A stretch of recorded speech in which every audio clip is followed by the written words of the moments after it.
You wake in the dimness of the stone cell, your eyes opening slowly to the rough ceiling above. The chill of the air clings to your skin, and your hand rests on the straw mattress, scratchy and uneven, scattered with husks that poke at your palm. The stone walls, thick and unmoving, breathe cold into the room.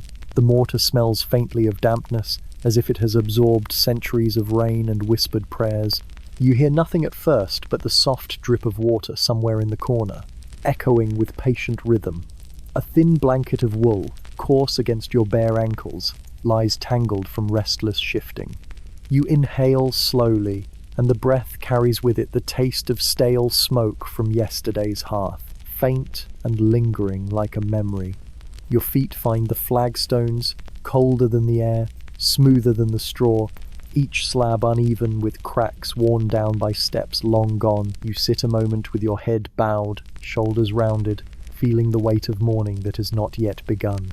The air tastes of stone dust and damp straw. You hear a crow outside the wall, its cry stretched and sharp before vanishing into silence. The small slit of a window holds no light yet, only a faint grey glow that seeps reluctantly through the bars. You reach for your robe, rough woven wool, its sleeves sagging and frayed at the edges. It holds the faint scent of smoke, of onions sliced too thin the day before, of damp wool warmed by fire.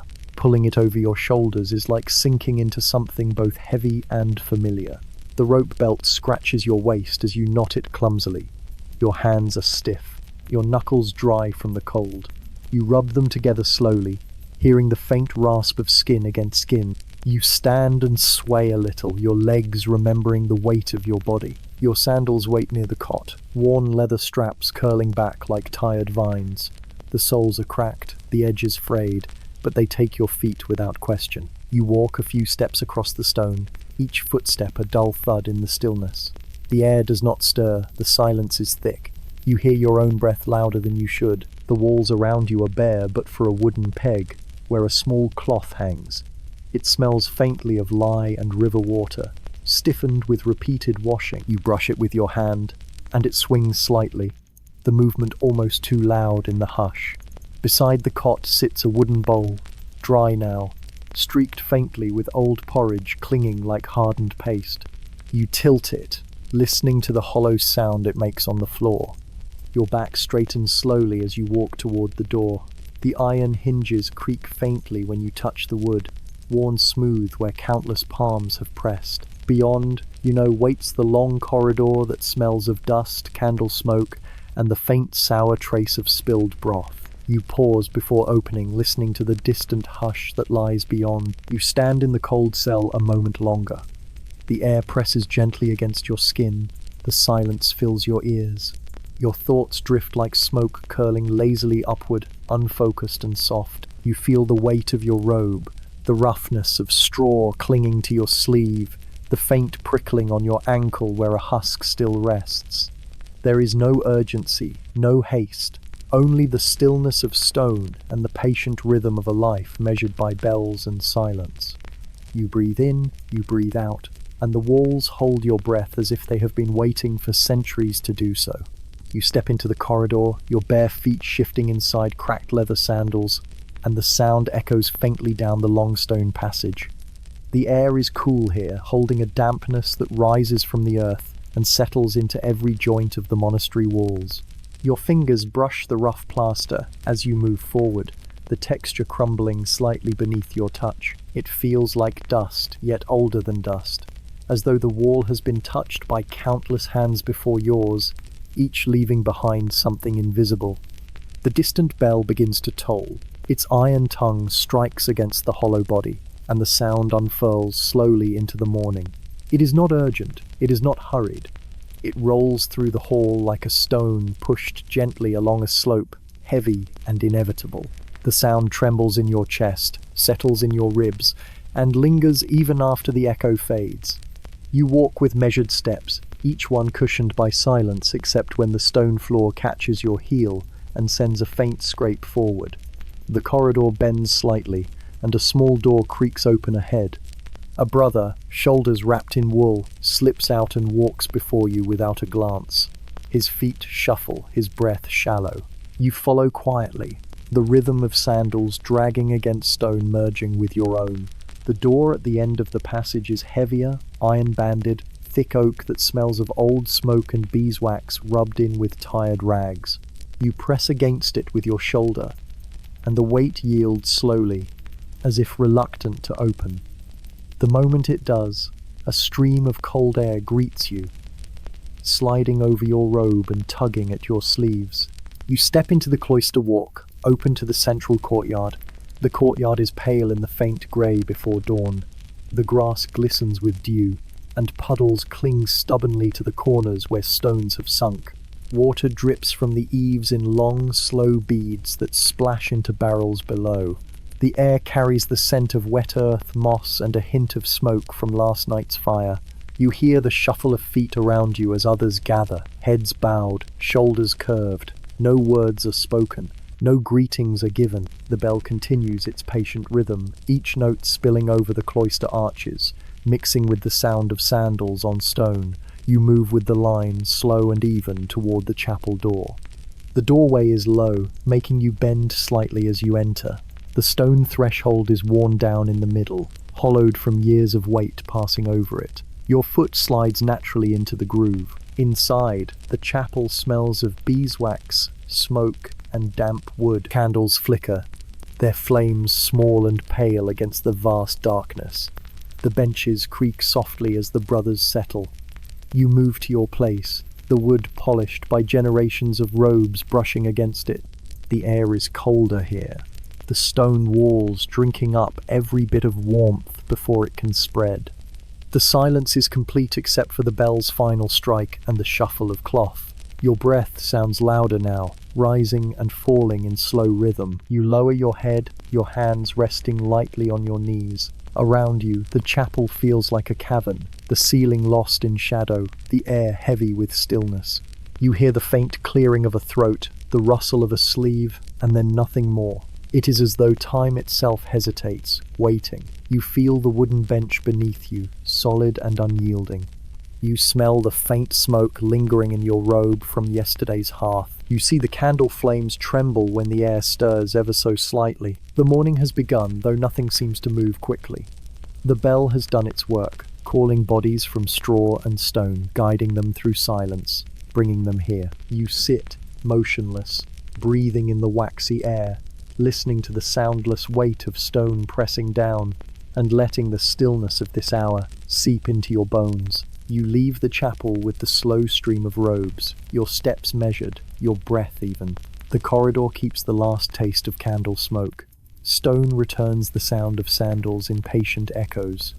You pass the cloister walk, pale with weak morning, and come to the refectory door, its latch bright with use. You lift it and enter with the others. The room is long and simple. Narrow windows admit a banded grey that lies across the tables like faded cloth. Benches wait in straight lines. The air offers the reliable mixture of wet wool, old ash, tallow, and the cereal warmth of a pot that has been kept just below a simmer. Nothing about it promises delight. It promises breakfast, and that is enough. You sit. The bench gives a little creak that answers the stiffness in your back. Before you sits a shallow wooden bowl, the grain dark at the rim where spoons have made a soft groove. The spoon beside it is smooth, pale where thumbs have worn it thin. You rest your hands while the line moves, and you let your eyes quiet themselves in the low light. At the far table, a ladle rises and falls. Porridge slips from it in reluctant folds and lands with a modest sound in each bowl. When yours arrives, the ladle lip taps once against the rim and leaves a pool that steams a little, then becomes shy about being seen. The surface settles with a thin skin you could break with a breath. You lift the spoon and taste. Barley, a breath of oat, perhaps a memory of salt taken from the pot. Warmth spreads just enough to be noticed. It does no more because it has no more to do. You let it sit on your tongue, and then you swallow. You take another careful spoonful, and agree with the morning that this is the proper speed. Around you, the refectory fills with small, obedient noises. Someone coughs, and turns it into a sigh. A spoon knocks a rim. A sleeve slides along wool. Chewing is quiet and dutiful. The sound of men keeping company with a thin meal. Words would be heavy here, and there is nothing for them to carry. Silence holds better than speech. You look up without lifting your head, the way one learns when silence is law. Window light makes a pale stripe across the table and stops there. Opposite you, hands cradle a bowl as if it might wander off. Farther along, a face bends low to drink the last sweetness where grain has settled. A candle on the wall smokes once, leaves a small crescent stain, and behaves itself again. At the corner, the doorway to the kitchen is open. It is only a rectangle of warmer air, but it has its own weather. A slow breath of banked coals, a faint sting of onion, the steadier note of damp wood drying by the hearth. A figure passes that square now and then. The motion is unhurried, practical, and not meant for the refectory at all. You are not watching. You happen to be facing that way when the shadow moves. Your spoon pauses and resumes. The pause is no event. The resuming is the point. Bread travels down the table in a wooden bowl. A heel is torn into ready pieces. When it reaches you, a hand offers a crust. Your fingers touch the other's knuckle because space is small and bowls are many.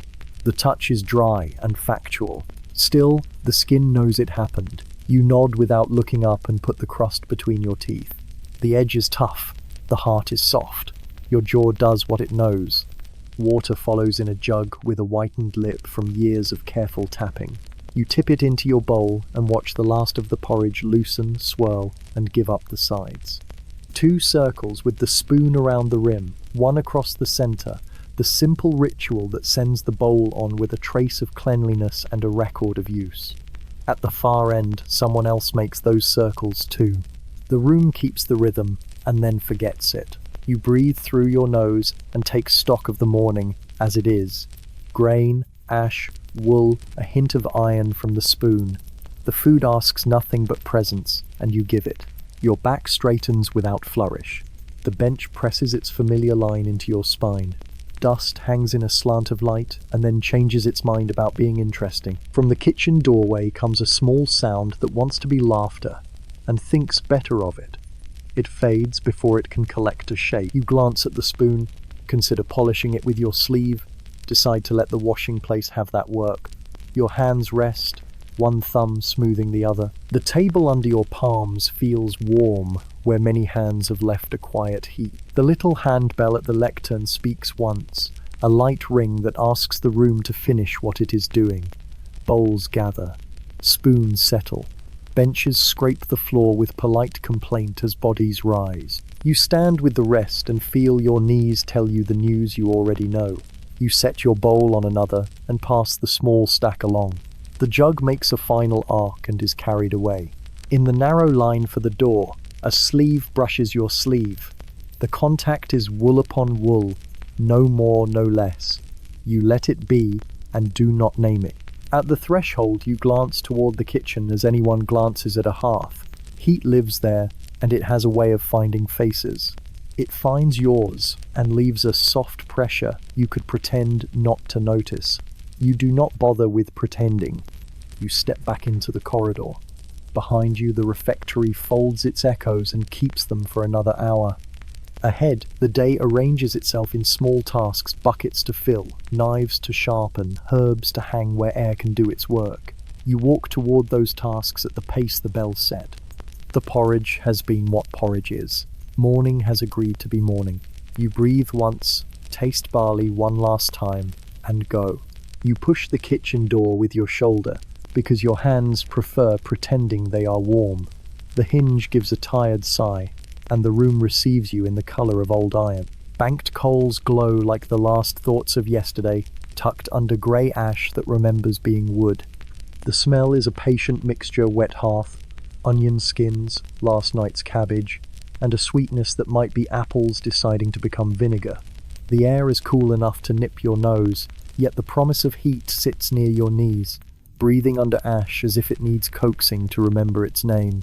The hearth keeps its slow, square mouth. Soot makes a velvet border around the opening, soft and black, a frame that refuses polish. You crouch and lift the lid of the ash box, feeling grit settle under your nails. The coals, reticent and red, blink at you. You give them dry twigs first, the kind that sound like snapped bone when they break. Birch peelings, rosemary stems from the herb table, a twist of straw, all the small things that agree to burn without needing compliments. Smoke considers the chimney and chooses a tour of the room instead. It slides down, then sideways, then curls across your cheek, watering your eyes with more enthusiasm than comfort. You wave it away, which naturally encourages it.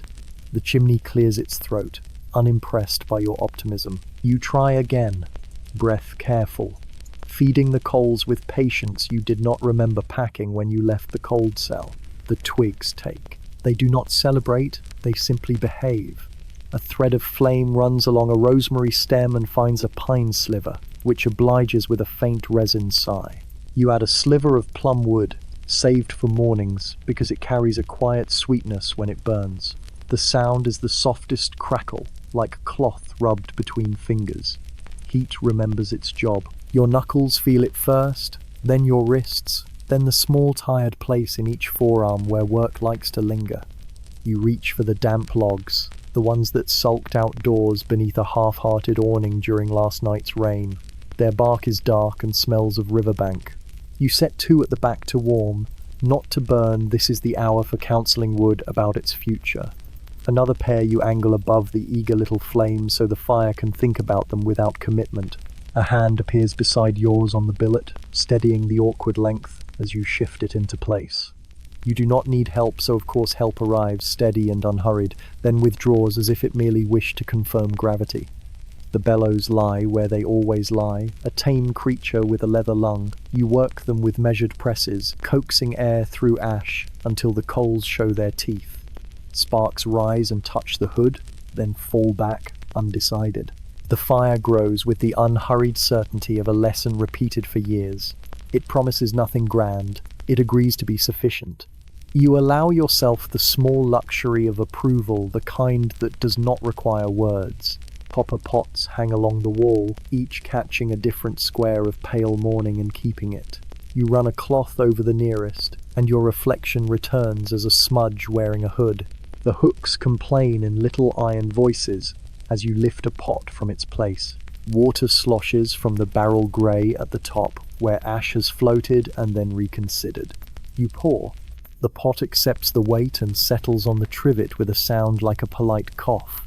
Caraway seeds wait in a clay bowl, their thrift of fragrance sharp enough to wake a stew when the moment comes. A braid of onions hangs by the door. You choose the humble ones, papery skins freckled with dirt, necks tight against their own patience. The knife takes their ends, your fingers remember not to hurry. The board records each cut in shallow grooves from years of similar mornings. The first onion encourages your eyes to complain, but the smoke has already claimed that stage. You blink and continue, letting tears be a simple kind of salt. From the yard, a gust arrives, shouldering the door inward, bringing the smell of wet straw and the faint animal tang of wool cloaks drying on pegs. The flame leans, considers a new direction, and then returns to its duty. You place a log carefully, then another, leaving the small tunnel that every hearth nurse knows. The fire appreciates not being smothered. You appreciate being appreciated by something as honest as flame. Across the room, the bread oven keeps its own counsel, a domed hush mottled with charcoal kisses. You slide your palm along its flank. The stone is night-cool still. Later, it will cradle loaves that open along their scoring like slow smiles. For now, it is only a round, patient silence that minds its time. You leave it to its silence and return to the pot that will speak sooner. The first water begins to move. Not a boil, just a thoughtful shifting, as if the pot is testing its joints. You sweep the onion into it, add a pinch of salt sturdy as river gravel, and a whisper of caraway that seems to ring a tiny bell only the broth can hear. The scent lifts and wanders, touches the rafters, visits the stacked baskets, tries out the corners before choosing to hover by the hearth where it belongs. Another presence returns at the edge of your vision, setting down a bundle of damp sticks you had not asked for, but will use by and by. The bundle makes a soft, resigned sound. They found these near the wall. The voice says low, careful, as if the room might bruise. You nod without turning. They will learn to be dry, you answer, fair to sticks and to anything else listening. The bundle is nudged nearer the hearth. A sleeve grazes your sleeve wool, taking note of wool, and then nothing asks to be said. You check the ash bed with the poker, opening small paths so the coals can breathe. They glow brighter, pleased to be noticed. A thin curl of flame reaches for your cuff and then loses interest. On the shelf, a crock of rendered fat waits, pale and solid, a winter truth in a clay skin. You lift a wooden spoon, scoop a modest thumb's worth, and let it glide into the pot. It melts with a sigh that might be gratitude. The scent deepens, round and steady, as if morning suddenly remembered a story it meant to tell. Through the hatch to the refectory, a draught pulls, then retreats, leaving the kitchen to itself. You listen to heat doing arithmetic with moisture, to water working out its small, important problems, to wood practicing adulthood one ember at a time. The fire asks so little: air, patience, respect. You give it all three and discover you have not diminished. The chimney, at last in a good mood, carries the smoke like a quiet promise upward. A broom whispers along the flagstones behind you, gathering yesterday's flower ghosts and the tiny catastrophes of onion skins. The sound is pleasant, like a letter being unfolded very slowly. Light from the high-slit window pretends to be enough, and almost is. The copper on the wall reflects it in dull coins. You add a second pot for thin beer. Press last summer's hops in a linen bag until your palms remember their stickiness, and lower the bag into warming water. A clean bitterness rises and offers the morning a straight back. Someone sets a small loaf on the table near your elbow, a wordless provision. The crust is the color of walnuts, the crumb shows a modest spring. You break off an ear and leave the rest for the natural kindness of later hunger. Warmth moves up your fingers into your wrists, into the little cold place that pretends to live in your chest. Bread behaves well without instruction. You let it be clever in silence. The fire, having decided to live, wishes to be fed like any creature that has made up its mind. You grant it a third log, one convinced of its destiny. The hearth crackles no applause, just consent. The copper pot gathers a rim of tiny beads, the sort that promise but do not perform. You let them promise. Promises are useful when they remain promises for a while. You lean back on your heels, wipe your hands against a cloth that barely deserves the name, and look at the room as if you had not seen it every day. Soot gathers in unreachable places and will continue to do so until invited to leave. The door stands ajar, a slice of damp morning holding its breath. Heat is here now. It has a quiet shape. It has settled into the stones and into you, and the kitchen answers in the oldest language, which is simply warmth where there was none. The fires have stirred to life. They require nothing dramatic from you, only the steady tenderness of tending. You have given it, and the day is ready to be cooked. You tie the apron smoother across your robe, feel the knot confirm your hands, and stand a little nearer the hearth than necessary, because nearer seems reasonable. Things begin, as they usually do, with flame remembering it is flame. The kitchen grows brighter by inches, not from the sky, but from the slow yielding of the fire. Shadows crawl backward along the wall, retreating from the orange weight of the flames. Along the beams overhead, pots hang in orderly lines, their copper bellies dulled from use, yet showing stubborn circles of polish where rags have argued with soot. You glance at them in turn, a row of silent witnesses to endless stews and breads, each carrying a faint patina of yesterday. The hooks creak faintly when stirred by the draught, and each pot gives a soft, metallic answer. They hang from black iron brackets hammered into beams, so dark with smoke they appear almost carved from shadow. Each pot bears its own personality. One is squat and dented, its side bowed in as if it lost an argument with a careless ladle. Another is tall and thin-necked, proud to be the one chosen for brewing broth that requires patience. A shallow pan, with edges rolled like a curled lip, hangs lower than the rest, ready for quick fryings when oil and onions conspire. You let your hand travel along the row, your fingers grazing the cold rims, The sensation is faintly greasy despite polish, because copper remembers oil even when water forgets. Your reflection wobbles across one of them, distorted, a pale oval wearing a hood. The reflection sways when you move, as though mocking your posture. You smile without smiling, a habit of kitchens where too much expression might smoke the air. The smell of damp logs lessens now, replaced by a more confident heat. Resin loosens from pine, carrying its sharp sweetness up the chimney. The coals shift with small sighs, embers blinking awake, while the kettle nearest the fire begins to chatter. Steam pushes insistently at the lid, but it will wait until someone listens. The room hums with the unremarkable sounds of pots agreeing to work, lids rattling faintly, water shifting against iron, the occasional tick of cooling soot flaking from stone. On the table near the hearth, knives lie in a row, their blades recently rubbed with sand. They gleam with soft reluctance, more practical than proud. Beside them rests a whetstone, damp from its last use, smelling faintly of riverbed. Baskets lean against the wall beneath, filled with yesterday's roots, carrots, parsnips, turnips still clinging to small clots of soil.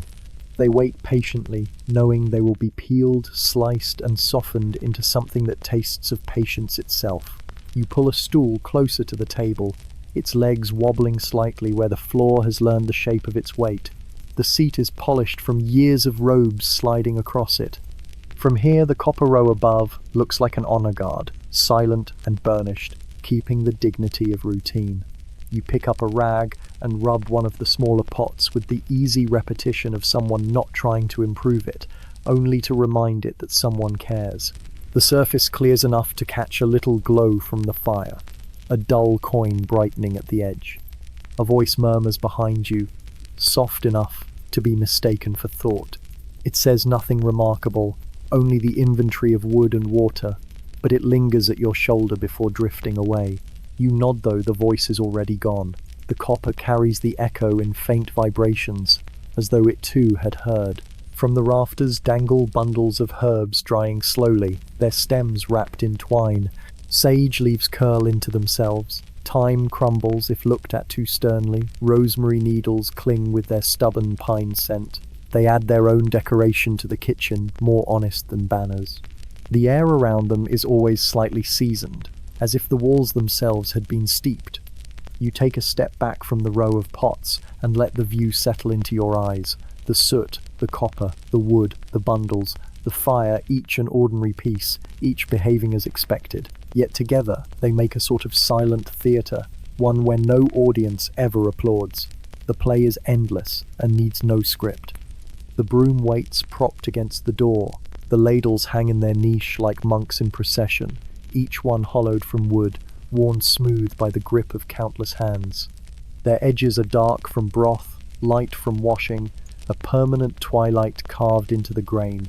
You run your hand once more along the rim of the nearest pot, now faintly warm to the touch from the fire's nearness. It hums with its own readiness, though it says nothing. You leave it in place and step aside. Someone else will lift it soon, fill it with broth or water, stir it with measured circles. For now it hangs, polished just enough to remind you that copper, unlike stone, reflects what it sees. The kitchen exhales in rhythm with the flames, and you breathe with it. The smell of soot, resin, damp wool, and drying herbs is no surprise, but still it steadies you. You are where you always are. The copper pots shine faintly against soot-dark beams, holding their modest dignity without comment. You settle at the long table again, where the trough waits with its burden of roots. The wood of the trough is pale where knives have bitten, stained in places with the orange shadow of carrots and the dark rings left by beets. The smell rising from it is not fresh but honest, damp soil, faint sweetness, and the sharp bite of raw turnip. You take the knife closest to hand, its wooden hilt worn thin in the middle, where thumb and finger have agreed to meet for years. You draw the blade across a carrot, the sound soft and fibrous, more like cloth tearing than wood splitting. Orange ribbons curl away, thin and weak, falling into a pile that grows without pride. The root beneath your knife glows faintly with moisture, its scent a reminder of buried places. You work slowly, not because speed is impossible, but because repetition is expected. The pile of peels thickens, the trough fills with cut pieces.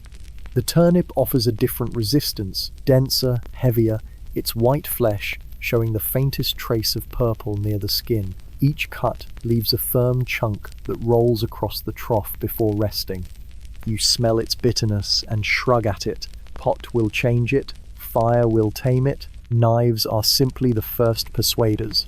Someone slides another basket onto the table beside you. The wicker creaks, the roots tumble and knock together with muffled thuds.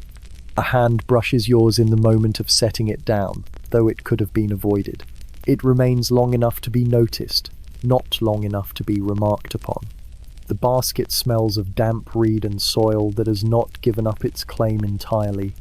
You return to your cutting. The rhythm is simple. Slice, gather, push, repeat. The sound becomes a steady pattern, filling the air the way plainchant fills the chapel monotone, regular, soothing through its refusal to surprise. The blade dulls slightly against the tough hide of parsnip, and you press harder, hearing the scrape of steel complain faintly. You pause, rub the knife against the whetstone, and return. The sound changes, cleaner, as though the knife is grateful for being remembered. From the hearth comes a low pop as resin surrenders in the log. Smoke wanders lazily through the rafters, curling around the bundles of drying sage. You feel its presence settle in your sleeve, leaving the faint smell of wood fire that you know will travel with you to prayer and to rest. The onion pile waits, and you choose one, its skin papery and loud when peeled back. The smell rises, strong and immediate, pricking your eyes as if reminding you not to take anything lightly. Tears sting without passion, only as a bodily fact. You slice thin rings, your knife keeping time with your breathing. Each cut makes a pale circle that collapses into the trough, adding its sharp perfume to the growing chorus of earth and root. You pause to rub your hand along the edge of the trough. It is smooth from centuries of this same work, grooves pressed deeper by the labor of hands you will never know. The wood accepts your palm without protest, offering only its cool, firm presence. You add the last onion to the pile and push the cuttings toward the side, making space for the next basket. A small loaf of yesterday's bread waits on the corner of the table. Its crust is hard, cracked like dry clay. You break off a piece, chew it slowly. The taste is flat but steady, softened by the steam rising from the pots nearby. Someone hums under their breath across the room, not a tune you recognize, not even a melody, more the sound of voice filling silence without purpose. The note rises and falls, then fades. You keep your eyes on the knife and let the sound join the rhythm of your cutting until it dissolves. You glance at the pile of sliced roots, orange, white, pale green, streaked with purple. They lie together without order, waiting to be softened into sameness. Your knife rests across the trough, its blade catching the glow from the fire in a dull shimmer. Your hands, roughened by wool and work, smell now of soil, onion, and the faint sweetness of carrot. You rub them together absently, as if the smell might lessen. It does not. A draught slips through the open doorway, carrying the cool scent of rain-soaked stone from the courtyard. The fire bends slightly, then steadies. Your hair stirs under your hood. You do not move. You let the air wash past, leaving goose flesh along your wrists. You return to your task, lifting another root, placing it against the trough, guiding the knife down its length. Each movement is deliberate. Each piece falls as expected. Nothing hurries. Nothing asks for more than the next cut. The trough fills steadily, roots layered like chapters in a book no one will read, but everyone will eat. You look at them, you breathe in their earthy chorus, and you understand that this is enough for the morning. Knife, trough, roots, the sound of cutting, the smell of soil becoming food. You carry the basket of peelings to the doorway and pause there because the courtyard always asks for a moment. Rain no longer falls with conviction. It performs the careful drip that follows labor. The air tastes of wet stone and a little iron, as if the roof has soaked overnight and now gives back what it borrowed. You step beneath the cloister arch and let the cool fold over your warmed sleeves. Water gathers along the eaves, counts to 3 in a language of beads. and let's go into the waiting barrels with small, agreeable sounds. The cloister walk lays out a long rectangle of restraint. Moss scribbles at the edges of the paving stones, writing the same polite sentence in every corner. Puddles hold thin ovals of sky and do not spill them. You move slowly along the arcade, basket against your hip, and listen to a faithful arrangement of small noises. Water ticking on wood, a dove muttering under the roof, sandals far away keeping their measured counsel.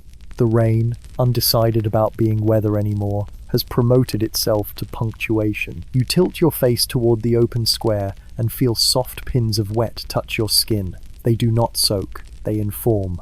Across from you, the kitchen chimney lifts a thin thread of smoke that refuses straightness and wanders along the tiles as if reviewing them. You know that smoke onion, fat, a hint of last summer's hops, so even from here it arrives like a familiar voice carried thinly through rooms. You breathe it in and let it sit politely behind your ribs. At the first barrel, the rim is slick with algae, a thoughtful green that does not apologize. Water rounds itself at the lip, hesitates, and drops with a note that lands in your bones as much as in the barrel. You tip the peelings into the compost trench beside it, and turn the heap with the old fork, its tines bent like teeth remembering different directions. Steam rises where the heat of rot keeps its own season. The smell is assertive.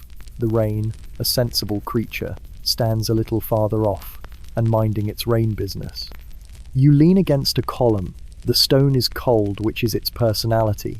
Tiny ferns cling in the seams.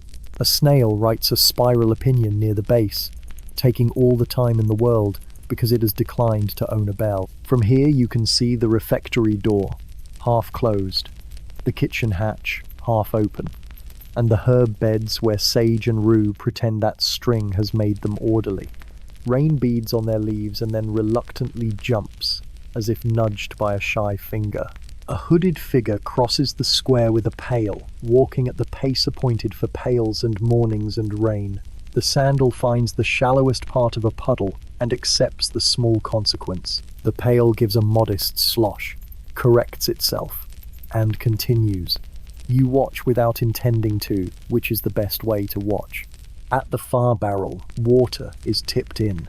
The figure stands very still for an unnecessary heartbeat, and then returns along the same line of stone. When the steps pass your arch, a sleeve lingers near yours, wool nearly, almost, brushing wool, then continues as though the air had made its own choice.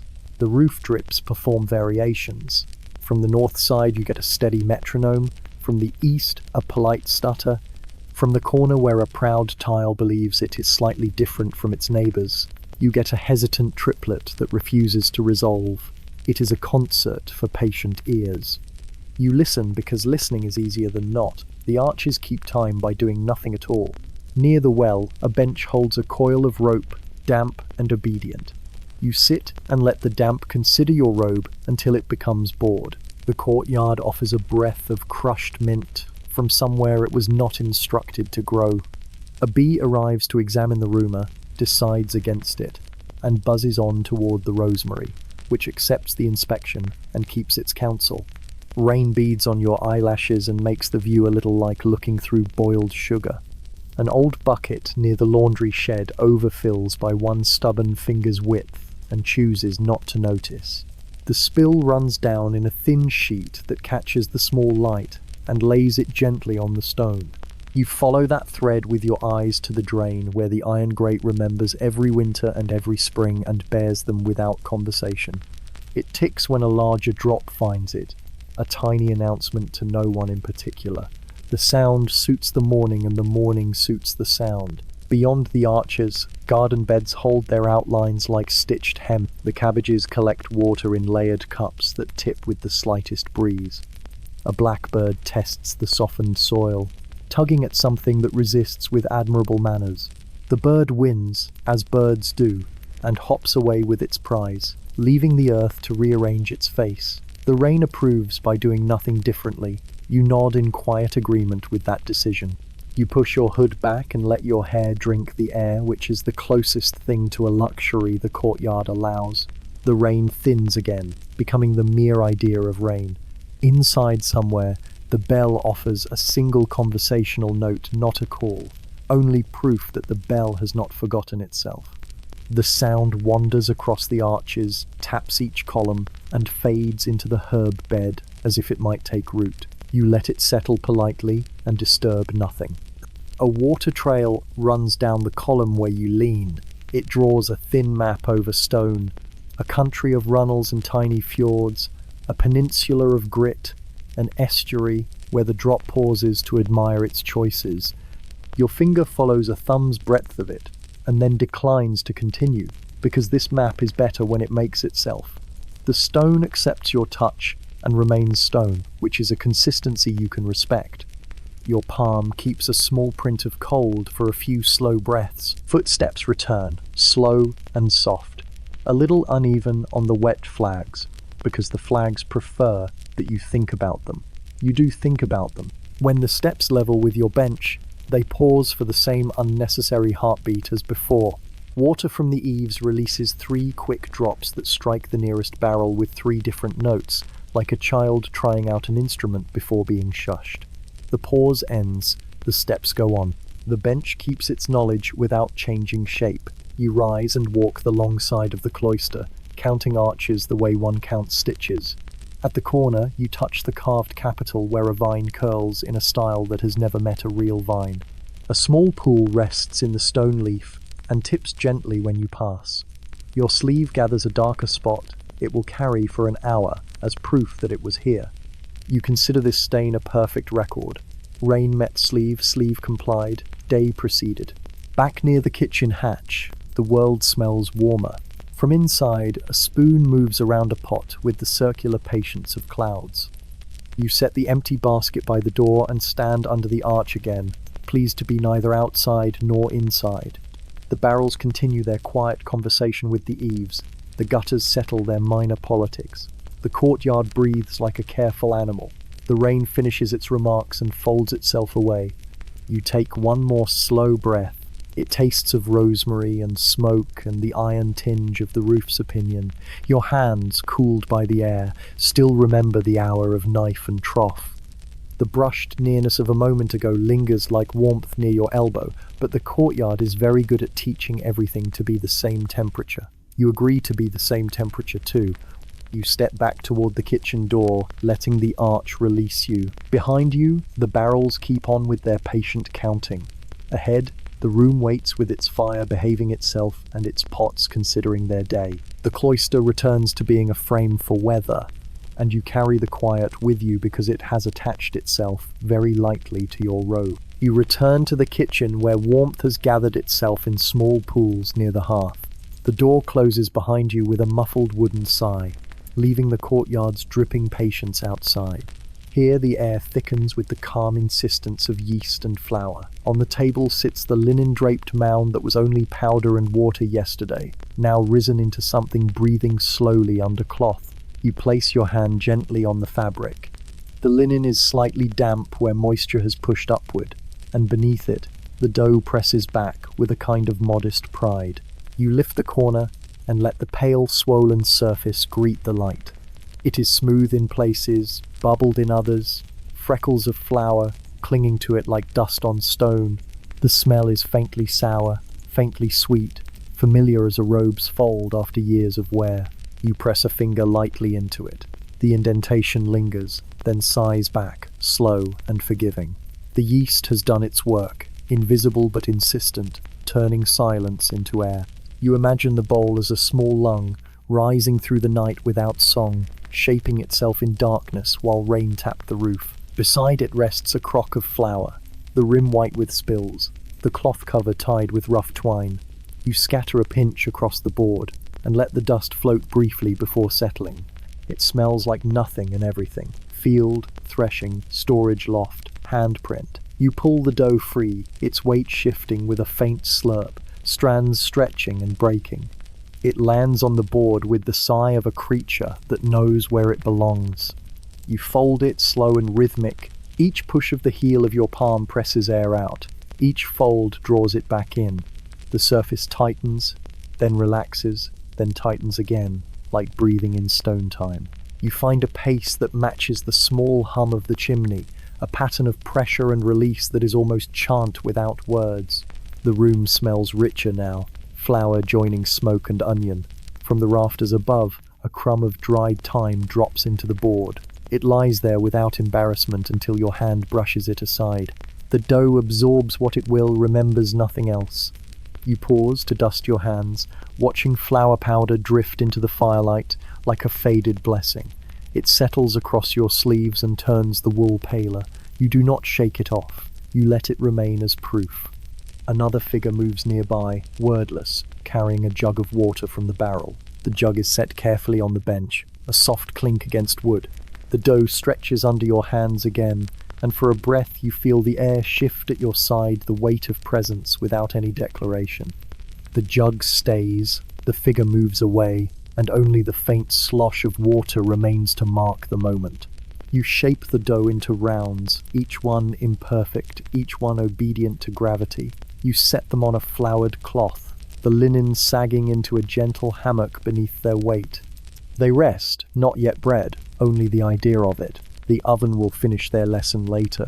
For now they swell slowly, as if listening to something you cannot hear. The peel leans against the wall, blackened from years of carrying heat. You rest your hand on its handle, smooth from palms, splinters long since taught to behave. It is a tool that remembers thousands of loaves, each one risen under its steady patience. You set it back where it waits. The pot on the hearth shifts into a gentle boil, bubbles lifting at the edges and releasing the smell of onions softened into sweetness. You stir with a wooden spoon, and the circle you draw in the broth mirrors the circle you pressed into the dough with your palms. Both are small repetitions that make the day behave. The loaves under cloth rise again, quietly, slowly, pushing against linen with a modest pride. You fold the corners over them, as though tucking children for sleep. The cloth darkens where it touches, damp with their breath. You sit a moment, hands folded in your lap, and watch the steam rise from pot and dough alike. The kitchen hums its low hymn of fire and yeast. It needs no witness, but you are here, so you let your eyes soften, your breath slow, and your shoulders rest under the robe's weight. Bread will come later. For now, you keep it company. The stew pot waits on the trivet, its rim beaded with steam.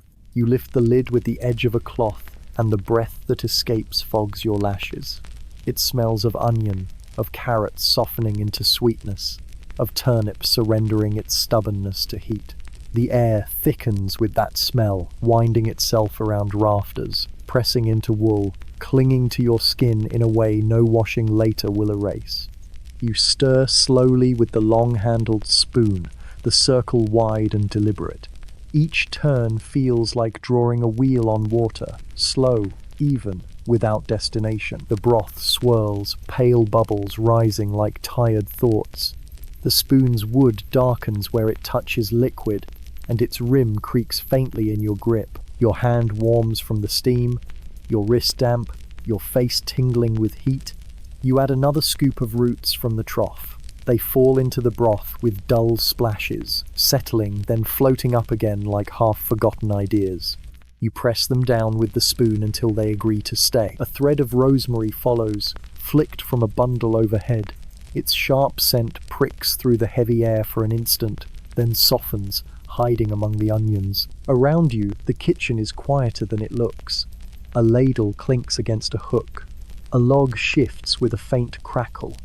Farther down the table, someone hums half a note and lets it dissolve. The stew becomes the center of sound, the occasional bubble rising, the whisper of the spoon moving in circles. You lean closer, letting your cheek take the steam. It settles into your hood, dampening the cloth until it clings. The heat feels like hands pressing gently against your face, not in comfort, not in scolding, simply in presence. Your breath carries the taste of broth before it ever reaches your lips. You pause, lifting the spoon high enough to let broth slip back into the pot in a thin stream.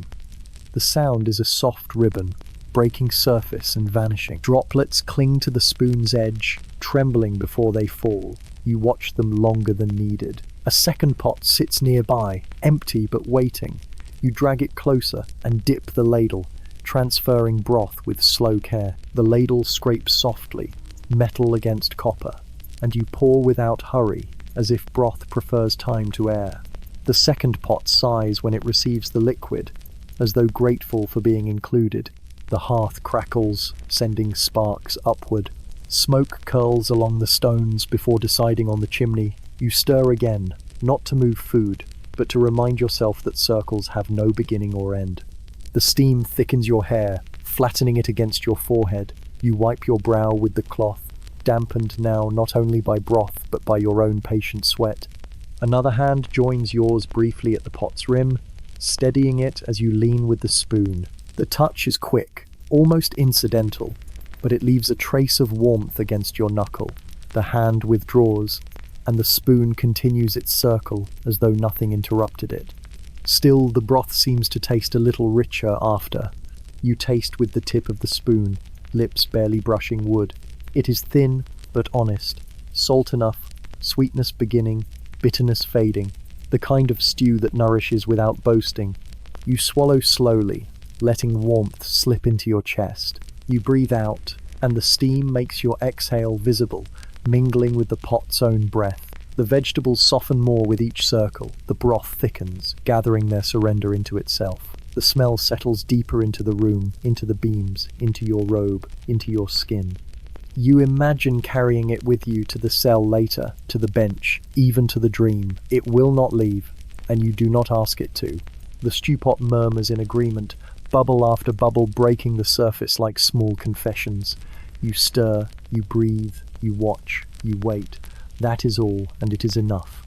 You stack the cabbage heads in a careful pyramid that knows better than to trust itself. The leaves are cold from the courtyard, their ribs stiff with last night's weather.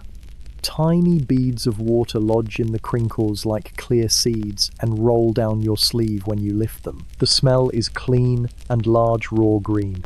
A little earth, a little bitterness, that declares it will be useful once heat teaches it manners. The baskets crowd the table end, wicker shoulders against wicker shoulders, each with its own faint creak when shifted. You wedge a heel of stale bread beneath one so it will stop wobbling, and the basket accepts the correction with a patient hush. Somewhere above, a draught finds a gap and lays a thin finger of coolness across the nape of your neck. The hearth answers with a comforting exhale, as if to remind the draught who has seniority. You tilt a cabbage and begin to peel its tired outer leaves. They sigh away with soft resistance, the sound like cloth unbuttoned by someone trying not to wake a room. The inner leaves show themselves paler, tighter, still folded around their own intentions. You trim the stem, feel the knife notch its memory into the wood, then lay the head on its side and send the blade through with the slow respect due to stubborn vegetables and old bones. The halves fall open and release a clean scent that cuts through onion and smoke like a bell offered to a quiet chapel. Beyond the baskets, where the table turns toward the wall, voices begin the smallest conversation. Not voices, exactly air given shape and then taken back, as if the room were practicing words it does not wish to own. They sift through the cabbages in brief threads, gather at the edge of your hearing, and unspool before they can be named. You do not lean. Leaning is a kind of question, and questions are noisy. You keep the knife where it belongs, your eyes on pale ribs and green veining. More salt, says one of the murmurs, though the phrase arrives as if it had been travelling for days and is perfectly content to arrive late. Less time, says the other, but it is a kind of smile disguised as measure. The wicker flexes once, lightly. A leaf rustles, the precise sound of a thumb learning a margin.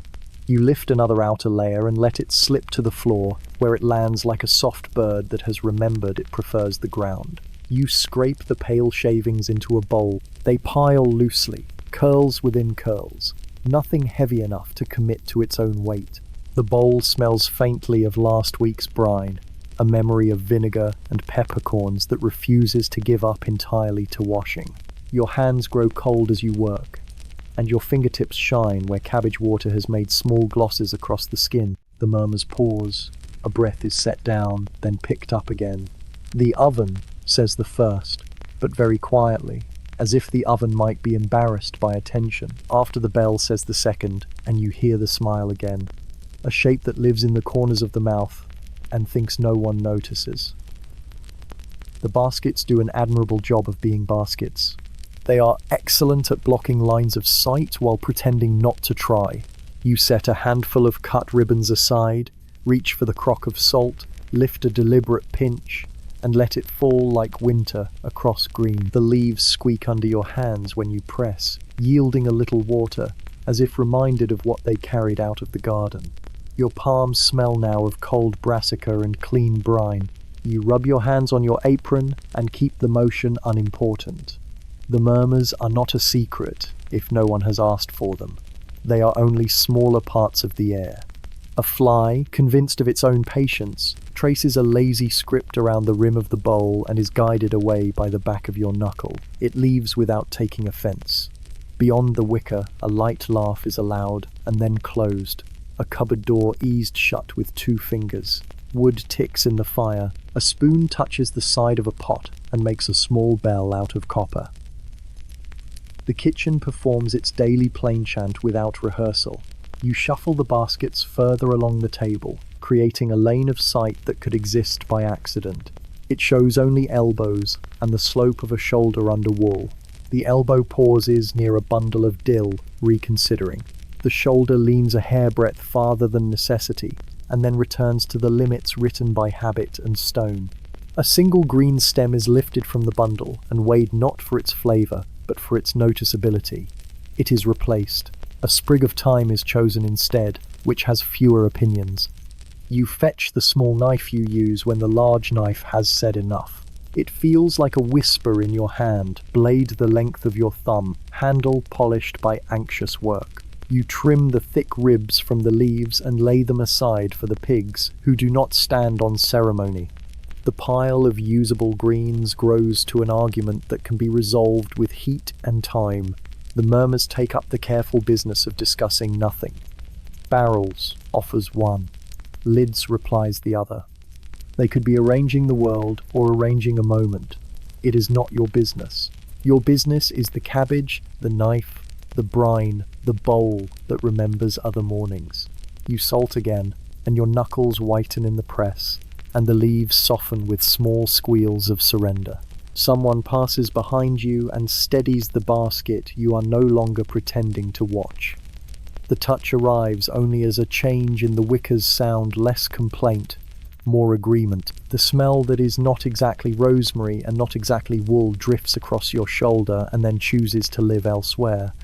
A strand of hair at your temple decides to notice the air and rises slightly, then chooses modesty and lies down again. You turn the cut leaves with both hands, lifting and letting them fall so they can settle more compactly. The bowl grows heavy, and you shift its weight closer to your body like a child returned from play. Your hip meets the table edge. The table accepts the news. Your hands, green-fringed now, look like hands that belong to this work, and not to any other. The hearth gives a small cluck of satisfaction when a bubble in the stew finds a way to speak. A scrap of conversation escapes the baskets, thin as a breath through linen. Tonight, it says, which is not a plan so much as a place on a clock that nobody owns. If the bell allows, says the other, a line of humility that is not entirely humble. A leaf slides from your palm, hesitates at the rim, and then chooses the bowl again. You remind yourself that cabbage is not a witness. It is supper. You look toward the high window, where the light has deepened from pewter to dull tin. The change is not dramatic, which is the point. The room adjusts to the day by degrees and expects gratitude to match. You oblige with a breath that tastes of brine and hearth. The baskets wait, cabbage shoulders nearly touching. Excellent listeners. You carry the bowl to the bench by the hearth and set it there so the leaves can warm into their next selves. The heat strokes the rim, draws a little more water from the greens, and returns a scent that softens the line of your mouth without asking. You rinse your hands in the basin, the water grey from many mornings, and wipe them on a cloth that will never be truly clean again and has made peace with that. When you return to the table, the space beyond the baskets is empty. in the way a page is empty after a sentence ends. The dill is missing one small sprig, not a theft, an adjustment. The time shows a neat gap that would escape the attention of anyone who has not made a habit of noticing middles. The wicker has stopped creaking. The air is content with being air. You set another cabbage on the board. Feel its weight argue briefly with your wrist and begin to peel again. The outer leaves depart with polite resignation. The inner leaves promise usefulness. Somewhere to your right, a breath enters and leaves a body without commentary. In the stew, a carrot announces its softness and then declines further speech. The kitchen, pleased with the level of attention it is receiving, continues to be exactly itself. You keep your eyes on the green, your hands in the brine, your ears on the kitchen, the way ears learn to be on kitchens. The murmurs among the cabbage leaves have gone wherever murmurs go when they are finished. Perhaps they join the steam as it climbs. Perhaps they hide between pages of the day when no one bothers to read. You do not look for them. You cut, you salt, you press, you breathe. The bowl grows heavy again, and the room returns to its steady business, having briefly entertained the idea of being more interesting than usual, and then wisely chosen not to be. The spice jars sit along the high shelf, each capped with a wooden stopper worn smooth by many twistings. The row resembles a congregation, silent and expectant, each jar keeping its secrets in plain sight. Clay, glass, wood, whatever vessel was available when it was needed. Dust has settled around their bases like a fine border, unbothered by cloths that pass it by. You reach for the nearest, a clay jar still damp at the rim from morning's humidity. It holds dried marjoram, though it looks like nothing more than brittle fragments of leaf. The smell, once freed, rises sharp and green, cutting through the dull heaviness of boiling root. You pinch a small measure between your fingers and let it fall into the pot. It floats a moment before vanishing, its work hidden but assured. Your hand continues along the shelf, fingers brushing each jar, as if they were prayer beads. Caraway, coriander, dill seeds, a lonely pinch of saffron folded in waxed paper, treasured but rarely touched. Each carries its own history, its own chain of hands that brought it here. Merchants crossing mountains, peddlers muttering promises in marketplaces, brothers trading favors with kitchens in distant cloisters. All that effort now sits quietly on a shelf in a smoke-streaked kitchen, waiting to be pinched and stirred. Another hand reaches at the same time, from the other side. The sleeves brush first, wool on wool, dry and familiar. Fingers pause just beside yours, both sets hovering above the same jar of coriander. A silence gathers around the shelf, heavier than spice, lighter than air. Neither hand withdraws. The jar is lifted, not by one, but by two hands, yours and not yours, tilting slightly, steadied together. The stopper creaks free, and the smell of citrus and wood rises, sharper than onion, softer than fire. For a moment, the air is something different, brighter, expectant, like a door half open. You tip a few seeds into your palm. They roll, small and hard, clicking faintly like beads on stone. The other hand takes only two, no more, no less. They are lifted with care and scattered into the pot beside yours. The sound is nearly silent, but you hear it as clearly as the bell. The jar is returned to the shelf, both hands guiding it back to its dust circle. Fingers withdraw at the same time, as though following a rule. The sleeves part, each cloth falling into its own gravity again. The coriander scent remains, a thin thread weaving through steam, refusing to vanish. You take the spoon and stir slowly, folding the seeds into broth already heavy with onion and cabbage. The spoon makes the same patient circle, wood scraping wood at the rim of the pot. The seeds crack gently, releasing what they were meant to. The broth accepts them without question, turning slightly darker, slightly more itself. The figure beside you lingers only long enough to check the lid of another jar. A sprig of dill, dried nearly to dust, is lifted and set carefully back. No words, only the faint scrape of clay against wood as the jar is replaced. The sleeve brushes yours again, whether by need or by chance, and then the space is empty, filled only by steam and smoke. You breathe through your nose and let the coriander rest in your lungs. It sits there like a quiet visitor, polite but noticeable. The pot resumes its low murmur, bubbles rising in no hurry, each one a soft punctuation mark in the kitchen's long sentence. On the shelf, the jars stand as before, though now the coriander seems to lean forward slightly, proud of having been chosen. The dust has not moved, the stoppers have not changed, yet you know something has shifted and you know it will not be written down. You wipe your hands on your apron, though they are not dirty. The smell of coriander lingers on your fingertips, warm and citrus, sharper than the cloth can hide. You rest your hands on the table, palms open, and the room feels heavier, richer, as though a secret has been folded into its very air. You linger by the hearth longer than the task requires.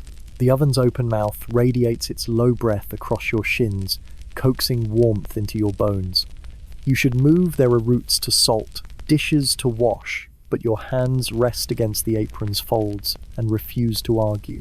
The air here is heavy with the fat sigh of logs, the sleepy churn of cabbage and carrot in broth, and the faint resin of rosemary. It holds you in place like a chair with no legs. The fire bends toward you when you lean closer, its glow painting the inside of your robe. Sparks travel upward, then vanish, ashamed of their briefness. The oven stones hum with a steadiness that seeps into you if you stand still long enough. It is an invitation with no words, no promises, only heat reminding you it has survived many dawns. Your palms spread toward the blaze, closer than needed. The heat presses back, firm but gentle, warming your knuckles, reddening the skin. You trace small circles above the flame, pretending to test the temperature, though you are not. The warmth pulls inside your sleeves, climbs up your forearms, rests in your shoulders like a cat making itself at home. Behind you, feet shuffle. A basin clinks. The broom sighs over the flagstones. The kitchen is awake in its usual way, but the space here at the hearth feels set apart, claimed by warmth alone. You remain longer, your shadow growing and shrinking against the wall with each breath of the fire. Then it happens, not planned, not spoken. Another robe stops beside yours, just long enough to feel the oven's heat. Wool brushes wool. Two sets of hands rest on the same invisible border between flame and air. Your elbows do not touch, but they listen to each other. The silence thickens, not heavy, not loud, only stretched. The other sleeve lifts slightly as if testing the heat more honestly than you have. The hand stays too near yours for too long, though not long enough to break the rule of accident. The glow paints both wrists the same color. Neither pulls away. A ladle clatters behind you. Someone laughs quietly, not about you, but the sound reminds the room it is not empty. The sleeve beside you withdraws slowly, almost reluctantly, and then finds something useful to do at the table. You are left with the hearth, with its loyal warmth, with your palms still spread, as though they were waiting for more. You close your hands and lower them, folding fingers into fists that soften quickly again. The fire, indifferent, continues its small applause against the logs. You step back half a pace, letting cool air find your face. The warmth clings a while longer before loosening its grip. On the bench nearby, chestnuts crackle in their shells where they've been set to roast. Their smell is nutty, sweet, promising a later moment. You watch the shells split along their scored lines, steam escaping in thin threads. It reminds you that even the hardest things soften when they sit by fire long enough. You move at last, carrying a log to the woodpile, not because the hearth asked for it, but because movement gives your hands something to believe in. You set it down with more care than necessary. The oven's glow follows you, warming your back as you turn. You let it fade slowly, carrying the echo in your robe, your skin, your breath. The fire stays where it is, doing what it always does. But you know that for one moment, longer than needed, you both stood nearer than the work required. The heat will not tell anyone. The smoke will keep its silence. The oven has seen too much to bother remembering. You discover the small heel of bread where someone has left it on the bench by the hearth, the crust as dark as walnut shell, the crumb showing its day-old honesty.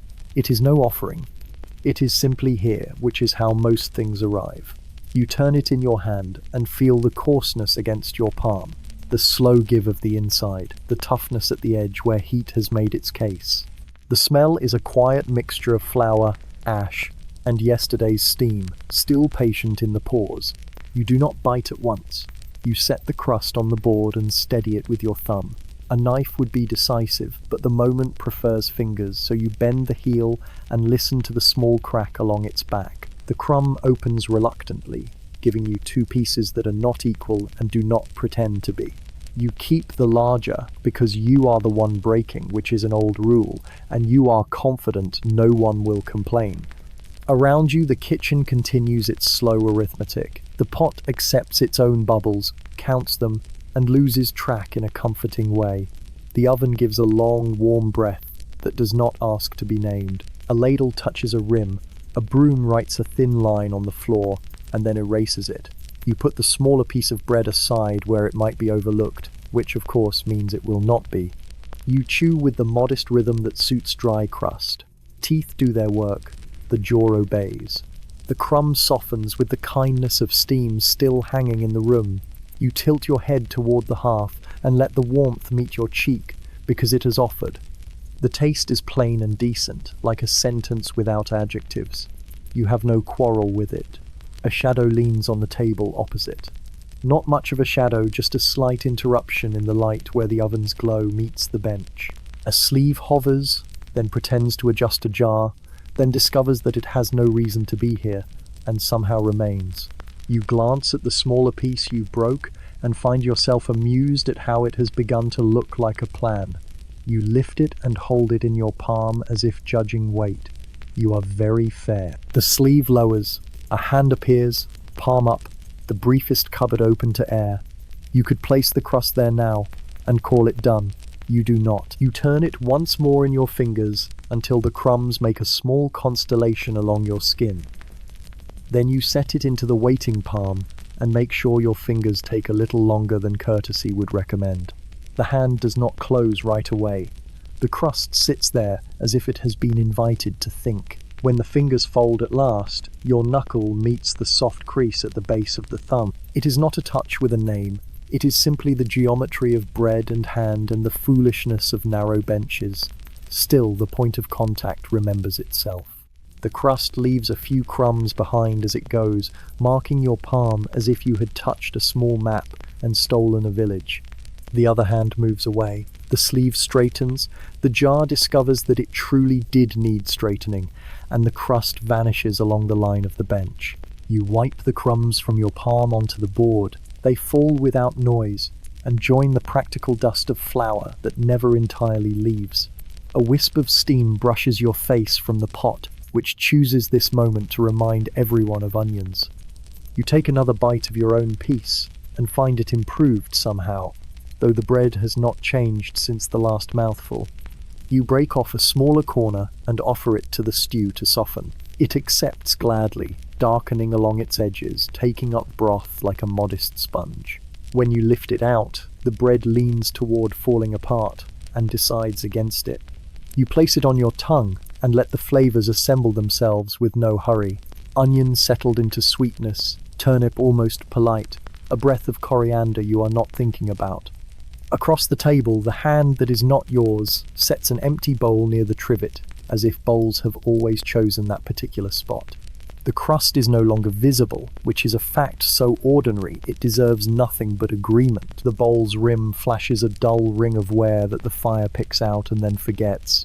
Your eyes do the same. You pour thin beer from the second pot into a small mug, its clay lip chipped into a map of bays and headland. The steam carries the gentle bitterness of hops, the kind that straightens a back so it can return to bending.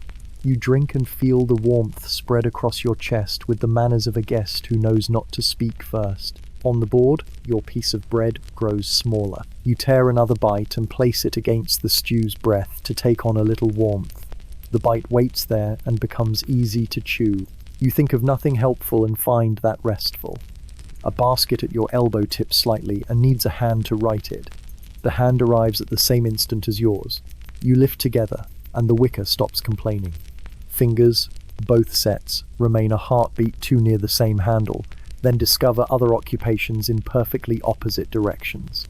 The basket sits chastened and grateful, if baskets can be said to have such opinions.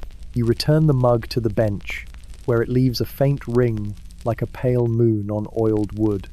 The ring will fade when the heat forgets it. Some marks are sensible. You brush the board clear with the side of your hand and collect the crumbs with the back of your knife, letting them fall into your palm. They are small, unambitious, easy to lose. You tip them into the pot, not enough to matter, enough to have happened. Someone in the doorway sneezes and apologizes to no one. The oven offers its steady quiet. The stew, relieved of the weight of rawness, begins to sound content. You take the last portion of your crust, press it once between finger and thumb, and feel the hard edge soften simply because you asked it to. You eat it and decide that bread knows more than it ever says. On the bench across from you, a thumb brushes a lower lip quickly, collecting what might be a crumb or might be nothing at all. A sleeve smooths itself. A small sound that is nearly a laugh manages to be only a breath. The world bravely continues. You rinse your hands in the basin, water cold enough to be admired. The chill tightens your skin. The scent of bread remains anyway, quietly installed among onion, smoke and wool. You dry your hands on a cloth that has given up its youth. Your palms, now clean, remember the warmth of another palm as if it had been a handled mug. The memory finds a shelf and sits there with the spices, behaving. You sweep the board with a rag. The crumbs depart like polite guests who were never certain they were invited. The rag smells faintly of lye and a long campaign against permanent stains. You place it back on its peg, where it pretends to dry. The pot calls for one last turn of the spoon, so you give it. The circle, dependable as ever, erases what it draws. You look at the empty space on the bench where the smaller piece of crust used to be, and you admire it for its emptiness. It has done its job. So have you. You take up the ladle, you take up the bowl, and you take up the day again, all with the same hand. The kitchen accepts your renewed usefulness with its usual grace. The passing of a crust was nothing, which is why it will be remembered. You return to the chopping block, its surface grooved and scarred from years of knives explaining themselves. The board smells of oak and onion, the kind of perfume that never leaves even when scrubbed with lye. You lay down another carrot, its orange skin dulled by soil, and set the knife against it. The blade rises, falls, rises again, each stroke steady, measured, inevitable. The pieces gather in a small pile, modest and quiet, waiting for broth. When you pause to shift the pile into a bowl, your eyes travel without intention across the block to the opposite side. There, another knife works with the same rhythm, though the strokes are slightly slower, slightly more thoughtful, as though the vegetables deserved conversation. You glance quickly and then look back at your own work, but in that blink of time, your eyes have met other eyes. The glance was brief, yet it stays, as stubborn as onion scent on skin. The knife continues its work because knives do not wait for thoughts. You slice a parsnip, pale flesh streaked with faint veins, each cut releasing a bitter tang that fills the air between you and the other side of the board. The sound of chopping overlaps your rhythm, their rhythm two patterns running side by side, blending into one cadence, then slipping apart again. You pretend to study the root, they pretend to study the herb sprigs scattered near their elbow. The block between you carries small evidence. Crumbs of dill cling to a damp corner. A sprig of thyme has rolled to the middle, caught between knives as though it were undecided. Your hand reaches to brush it away at the same moment the other hand does. The sprig is lifted by two fingers, then released quickly, as if guilty of nothing but existing. You clear your throat, though there is no reason. They tap the knife twice against the wood, a rhythm that could mean everything or nothing. The silence afterward grows wider, filled with the sound of knives striking root, root yielding to steel, wood catching the blow. Steam drifts from the pot on the hearth, carrying warmth across the block. It curls upward and hangs between faces, blurring the air. You wipe your brow with the back of your wrist, and in the blur you see eyes again, lifted from the work, holding yours for 1 second too long. You lower your gaze to the block, but the heat of the glance lingers on your cheek like firelight. A cabbage leaf falls from the pile, gliding slowly to the floor. Both of you lean at once. Your fingertips brush against theirs just above the leaf. The contact is dry, fleeting, but unmistakable. You both retrieve your hands as if the leaf had burned you, leaving it to rest where it landed. The moment closes with a knife striking root again, louder this time, as though to seal the air. You place the chopped roots into the waiting bowl, sliding them across with the flat of the knife. The other hand does the same, the bowls filling together, 2 heaps of food side by side. The steam thickens, clouding the edges of sight, making the chopping block feel smaller than it is. You pause once more, knife tip resting in a groove. The grooves are many deep lines from countless mornings, from knives wielded by hands that never noticed who else stood across from them, yet your hand hesitates there, caught in a mark carved by another life. You look up again, just long enough to see their knife also stilled, their eyes lifted, waiting, matching your hesitation.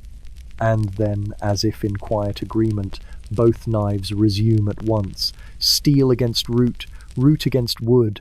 The sound is steady again, ordinary again, as though nothing at all has happened. But the chopping block knows otherwise, and so do you. You take up the wooden yoke, its curve polished where shoulders have borne it for years. 2 buckets hang from iron hooks, their staves swollen from long acquaintance with water. You lift them and feel the strain travel into your back, a reminder that carrying is slower than filling. The buckets knock against your knees as you walk, sloshing faintly with each uneven stone underfoot. The path from the kitchen to the well is lined with puddles, each holding a small pale sky. You step between them, though the sandals welcome dampness without protest. The courtyard air is cool and smells of wet moss and faint ash drifting from the chimney. A crow complains from the roof beam, then decides silence is easier. At the well you set the buckets down, the iron handles clanging against stone. The rope is coarse against your palms, leaving traces of hemp dust on your skin.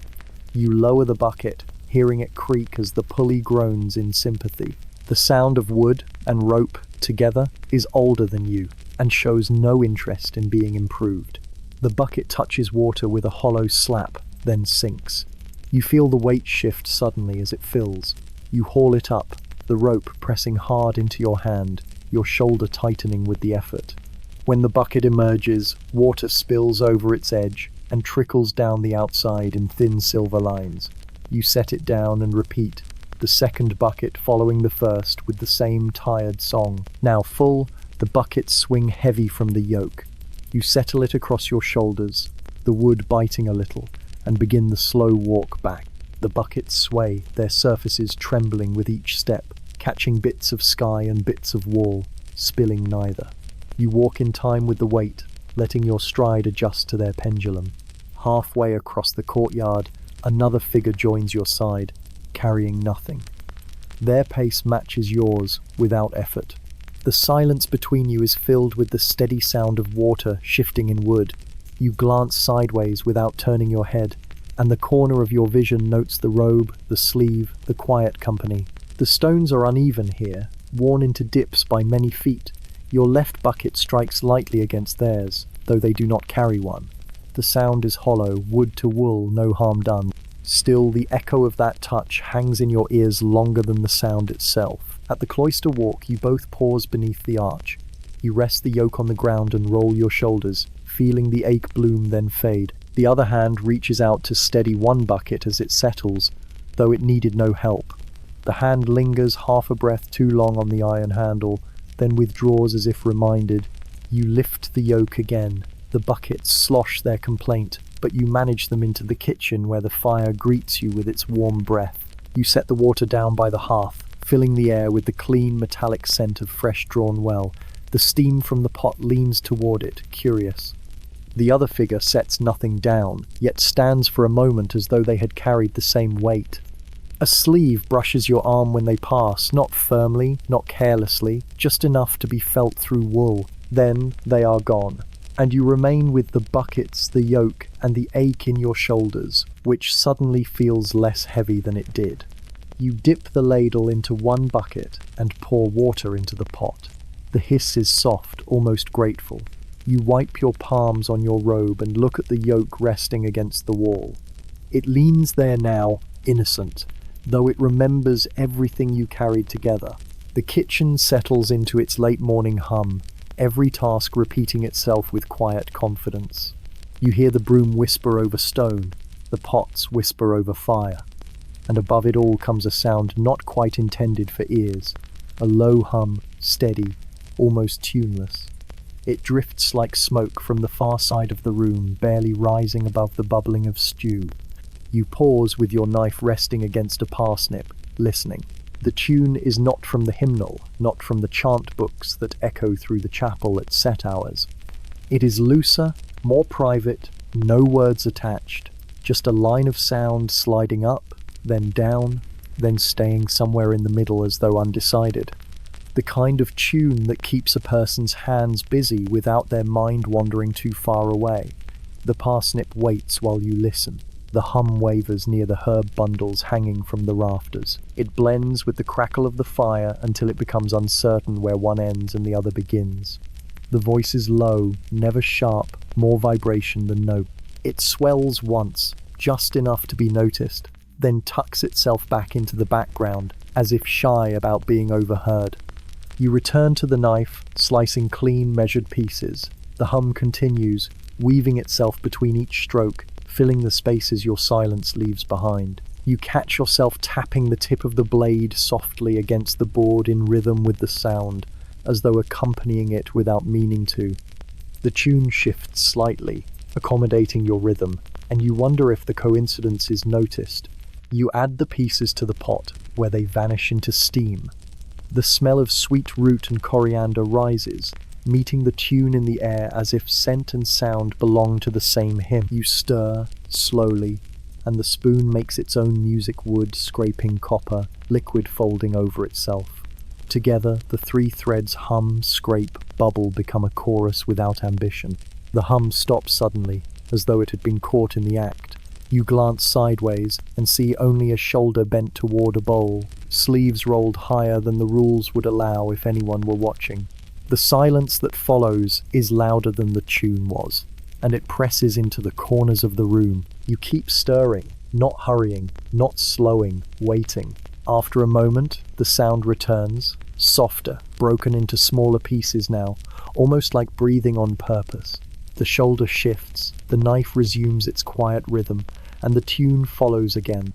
It curls around the rafters, invisible and unclaimed. You hum a note yourself, just one, low and nearly buried in the scrape of the spoon. It could be mistaken for clearing your throat, or for nothing at all. Still, the other hum adjusts slightly, meeting yours in the middle for a heartbeat before wandering away again. It is not harmony, not melody, just two sounds that happen to live in the same kitchen at the same time. The parsnip slices thin, the broth thickens, the hum ebbs and flows. You let it wash over you like the warmth of the fire, neither invited nor unwelcome, simply present. When it stops again, replaced by the clink of a bowl against the table, you miss it more than you expected. But the kitchen remembers, and so do you. You place your knife down, wipe your hands on your apron, and stand still for a moment.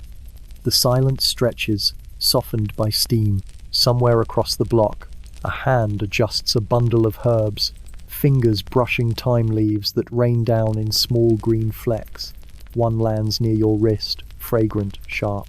You pick it up, roll it between your fingers, and let it fall into the pot, where it disappears with a hiss. The hum does not return, but the air keeps its echo. You stir again, keeping the circle steady, your breath falling into the same rhythm the tune once held. You know it will come back, in time. For now, the kitchen keeps its peace, filled with heat, scent, and the faint ghost of a song that pretends it was never sung.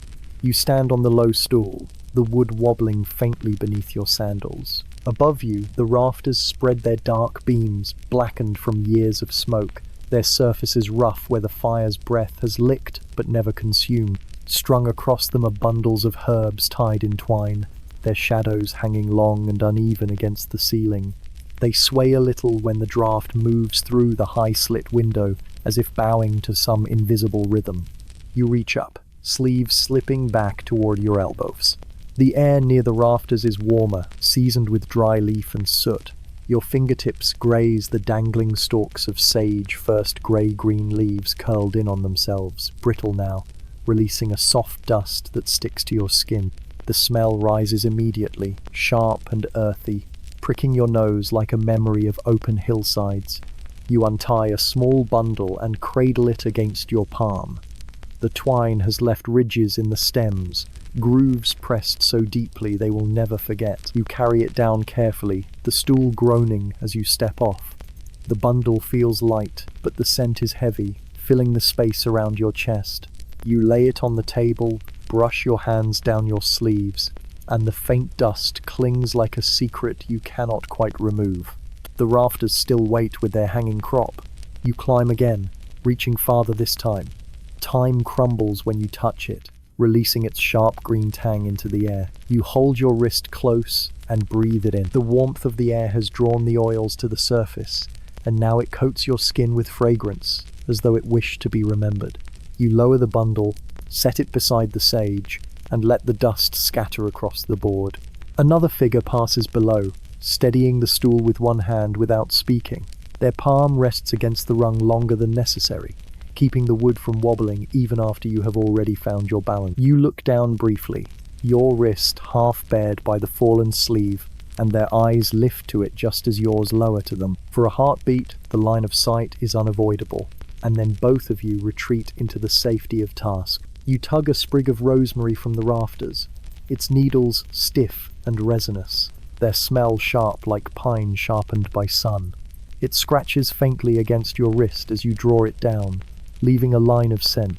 The hand still steadies the stool. You murmur a quiet thanks that could be meant for the stool itself, and the hand withdraws without answer, leaving the wood to creak under your weight.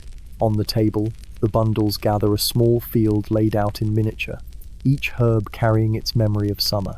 The kitchen fills with their competing voices: sage, thyme, rosemary, dill. The stew pot catches their scent as the air drifts and begins to sound more cheerful in its simmer. You crush a sprig between your fingers, and the oils spread into your skin. You rub your thumb across your palm, feeling the faint tackiness, smelling the sharp greenness that lingers there. You tie the bundles again, smaller now, meant for the day's use. The twine scratches your wrist as you pull it tight, leaving small marks on your skin that echo the ridges on the stems. You set the bundles near the hearth where the heat will remind them to release more of themselves into the air. Above, the rafters sway slightly with the draft, empty spaces showing where bundles once hung. The ceiling feels higher now, its beams stretching back into shadow. Dust falls in lazy drifts, lit by a shaft of sun that has finally chosen to appear at the high window. It catches the dust and makes it glow faintly, a soft golden haze against the black beam. You rub your wrists together absently, brushing off the last clinging fragments of sage and thyme. The skin there tingles with scent, sharper than the soap you will use at day's end. You lower your sleeves again, hiding the marks of twine and herb beneath wool. The rafters return to their quiet, hanging shadows once more. The bundles rest on the table, waiting to be crumbled into the stew. The smell in the kitchen is brighter, greener, less heavy with root and smoke. You sit back on the stool and let the fragrance fold around you, as if the air itself had decided to be generous. You sit near the hearth again, spoon in hand, the broth moving in slow circles under your wrist. The motion is small, steady, never hurried. The sound it makes is a faint scrape against copper, as if wood and metal were whispering to each other about patience.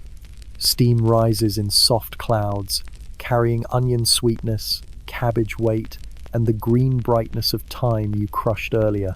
It curls around your face and dampens your brow, a reminder that kitchens do not need rain to make you wet. You keep your eyes on the surface.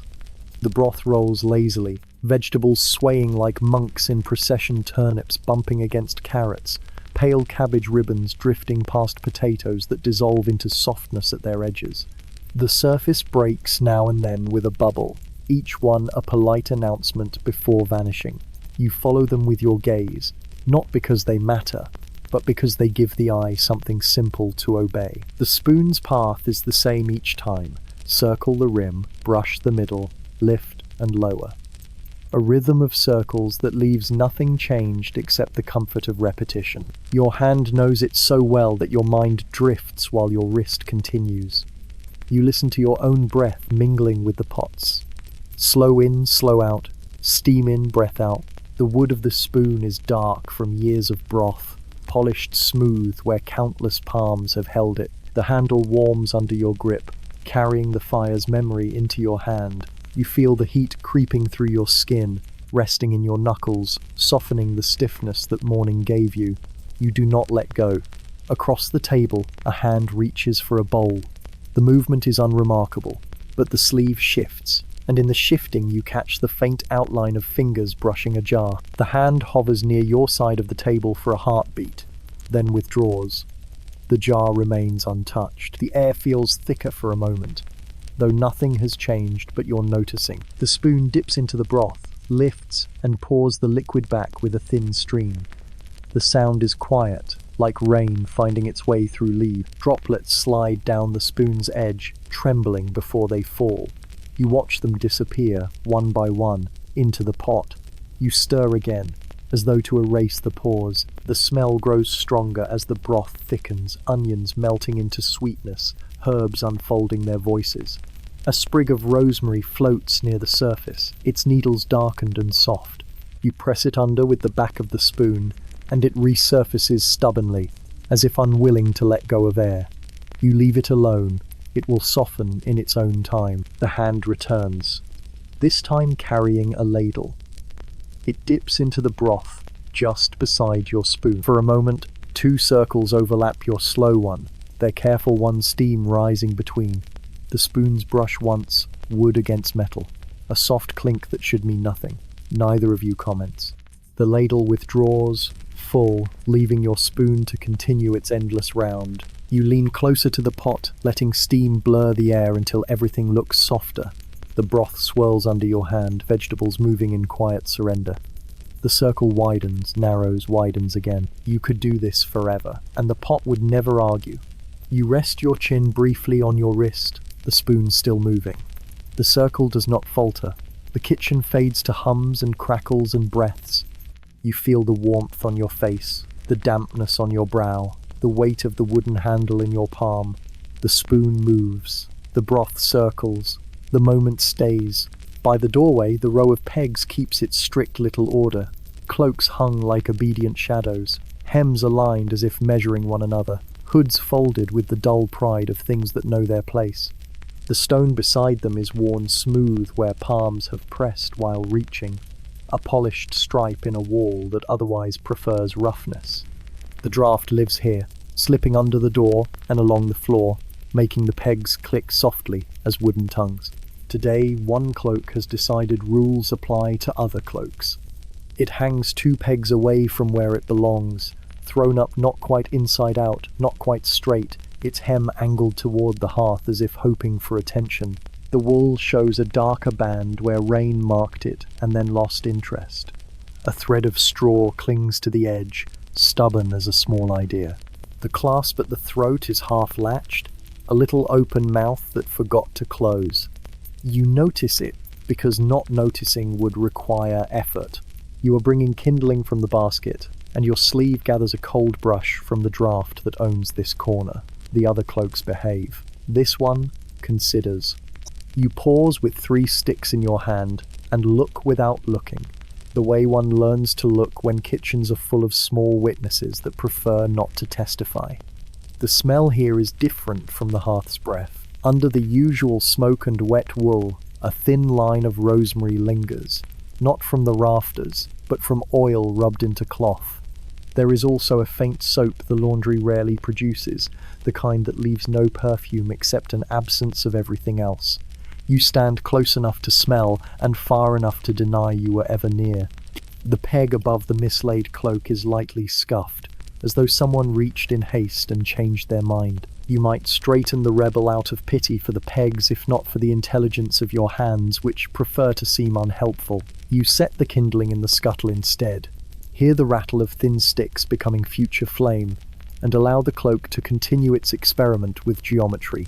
You crouch to sort the kindling, thick pieces to one side, thin to the other, because sorting is useful when thinking is not. Your shoulder brushes the lower edge of the cloak. Cold wool touches warm sleeve, and the difference teaches both to behave.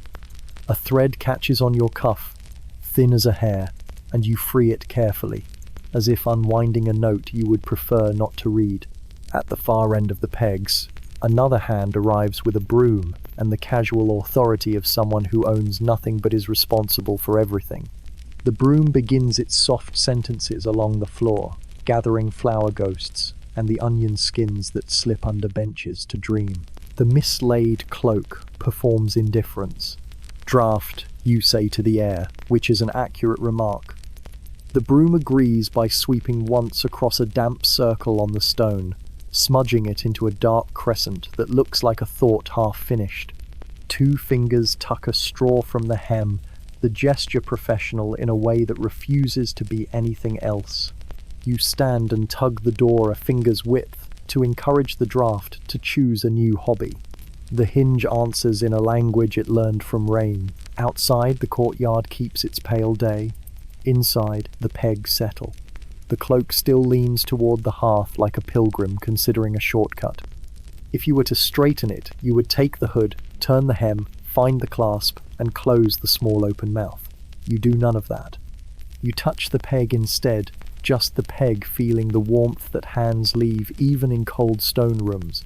The wood is worn smooth from years of simple certainty.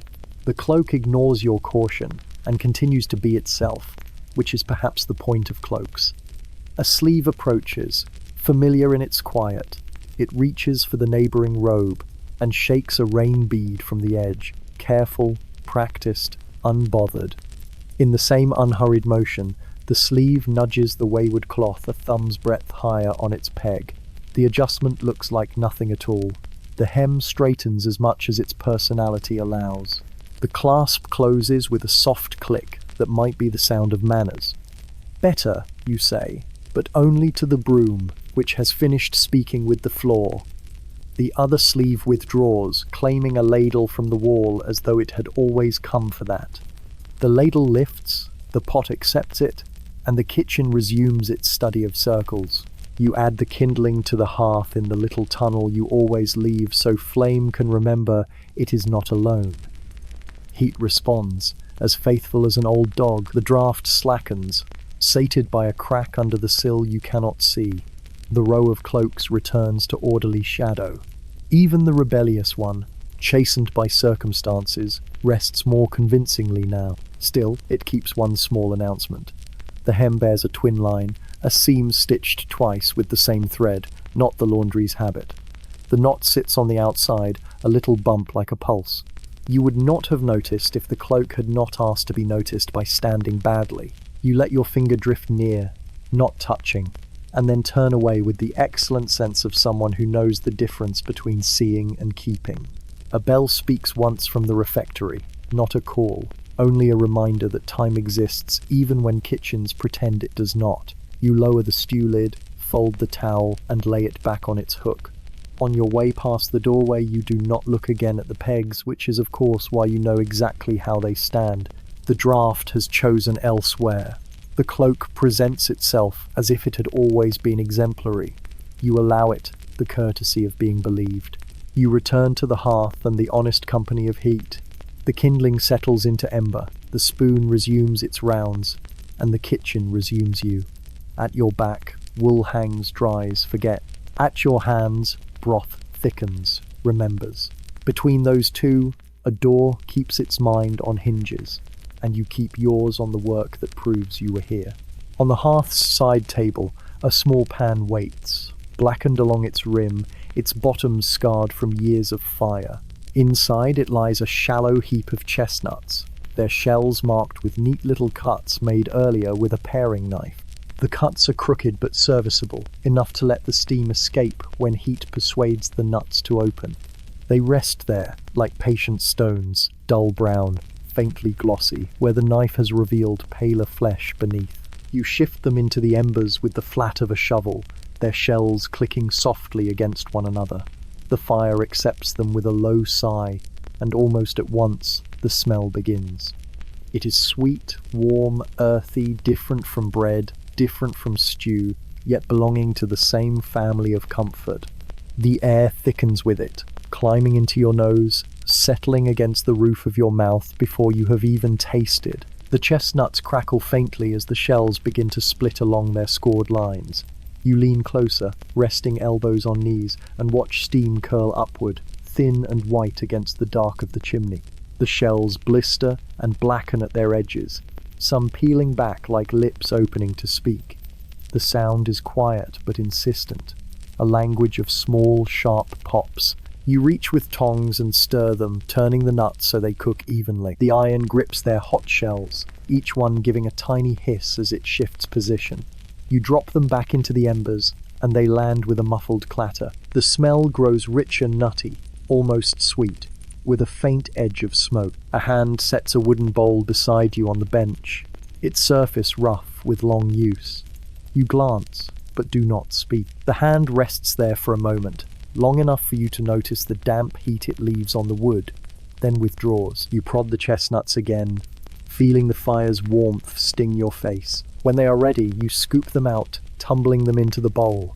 Their shells are split and curling back, the pale nut meat peeking through. They hiss faintly as they cool, releasing small wisps of steam-like sighs.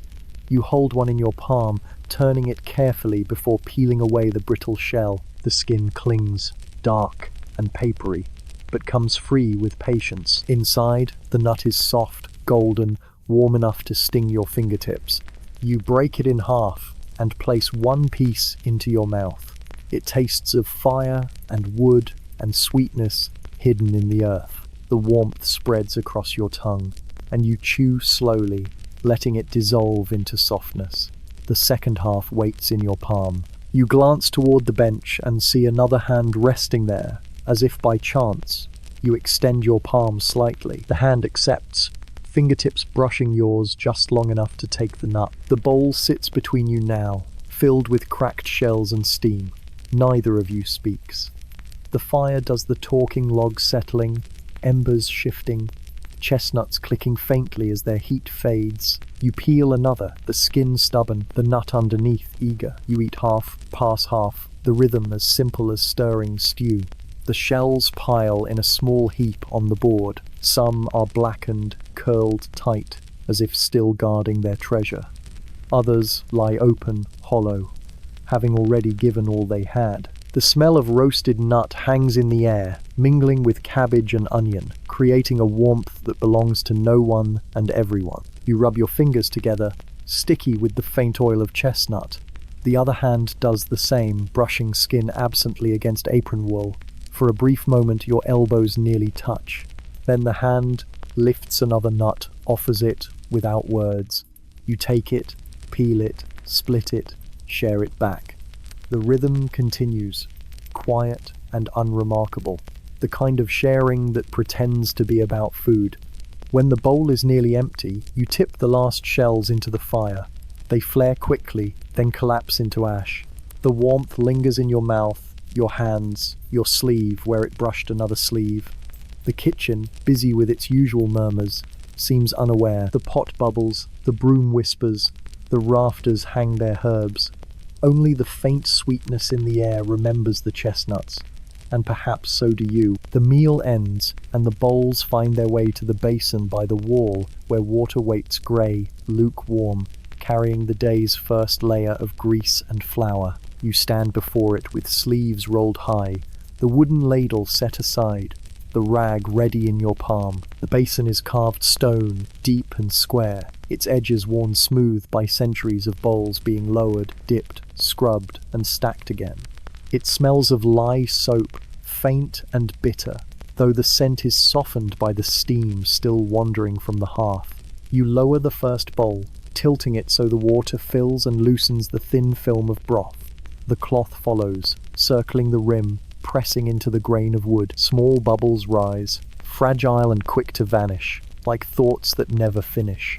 Your hands move slowly, not hurried, not reluctant, simply steady. The water clouds further with each bowl, but you continue, trusting the lie to do what lie has always done. Beside you, another pair of hands joins in, wordless, dipping a spoon into the basin.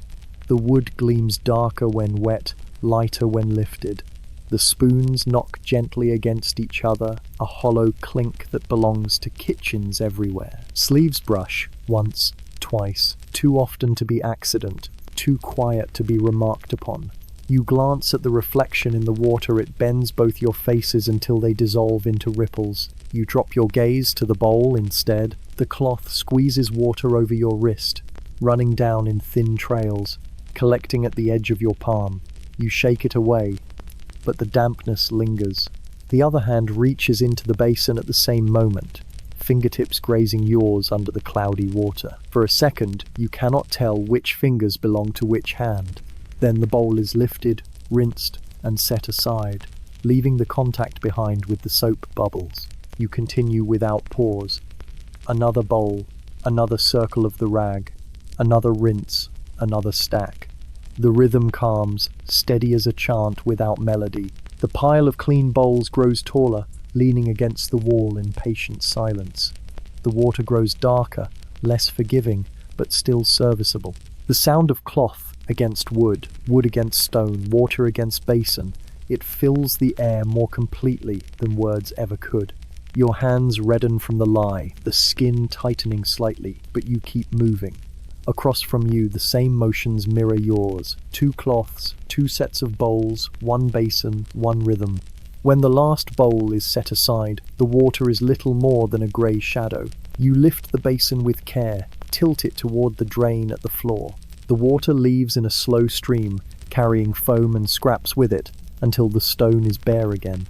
You wipe the rim with the cloth, hang it back on its peg, and flex your hands to ease the sting. The other hands rest briefly on the edge of the basin, knuckles pale, veins faintly blue under damp skin. They remain there longer than necessary, as though listening to the stone itself. Then they withdraw, leaving only the faint smell of soap in their place. You dry your palms on the apron, the fabric rough against raw skin.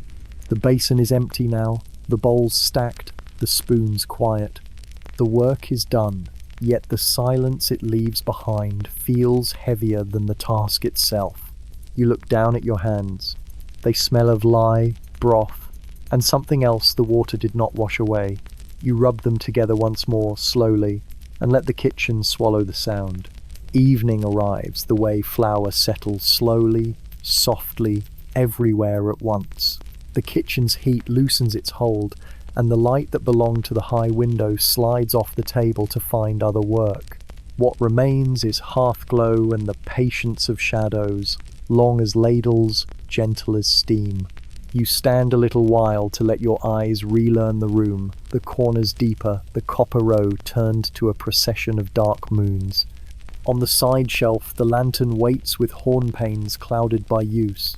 You lift it, feel the sturdiness of its wooden frame, the little door rasping on its pin. Inside hangs a stub of tallow, its wick bent like a tired reed.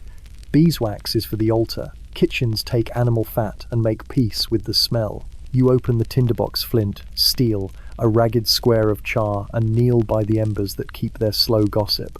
The first strike throws a brief star, then another. Sparks kiss the cloth, bite and hold. You blow carefully, lend breath to fire, and the scrap brightens from coal to orange to a steady yes.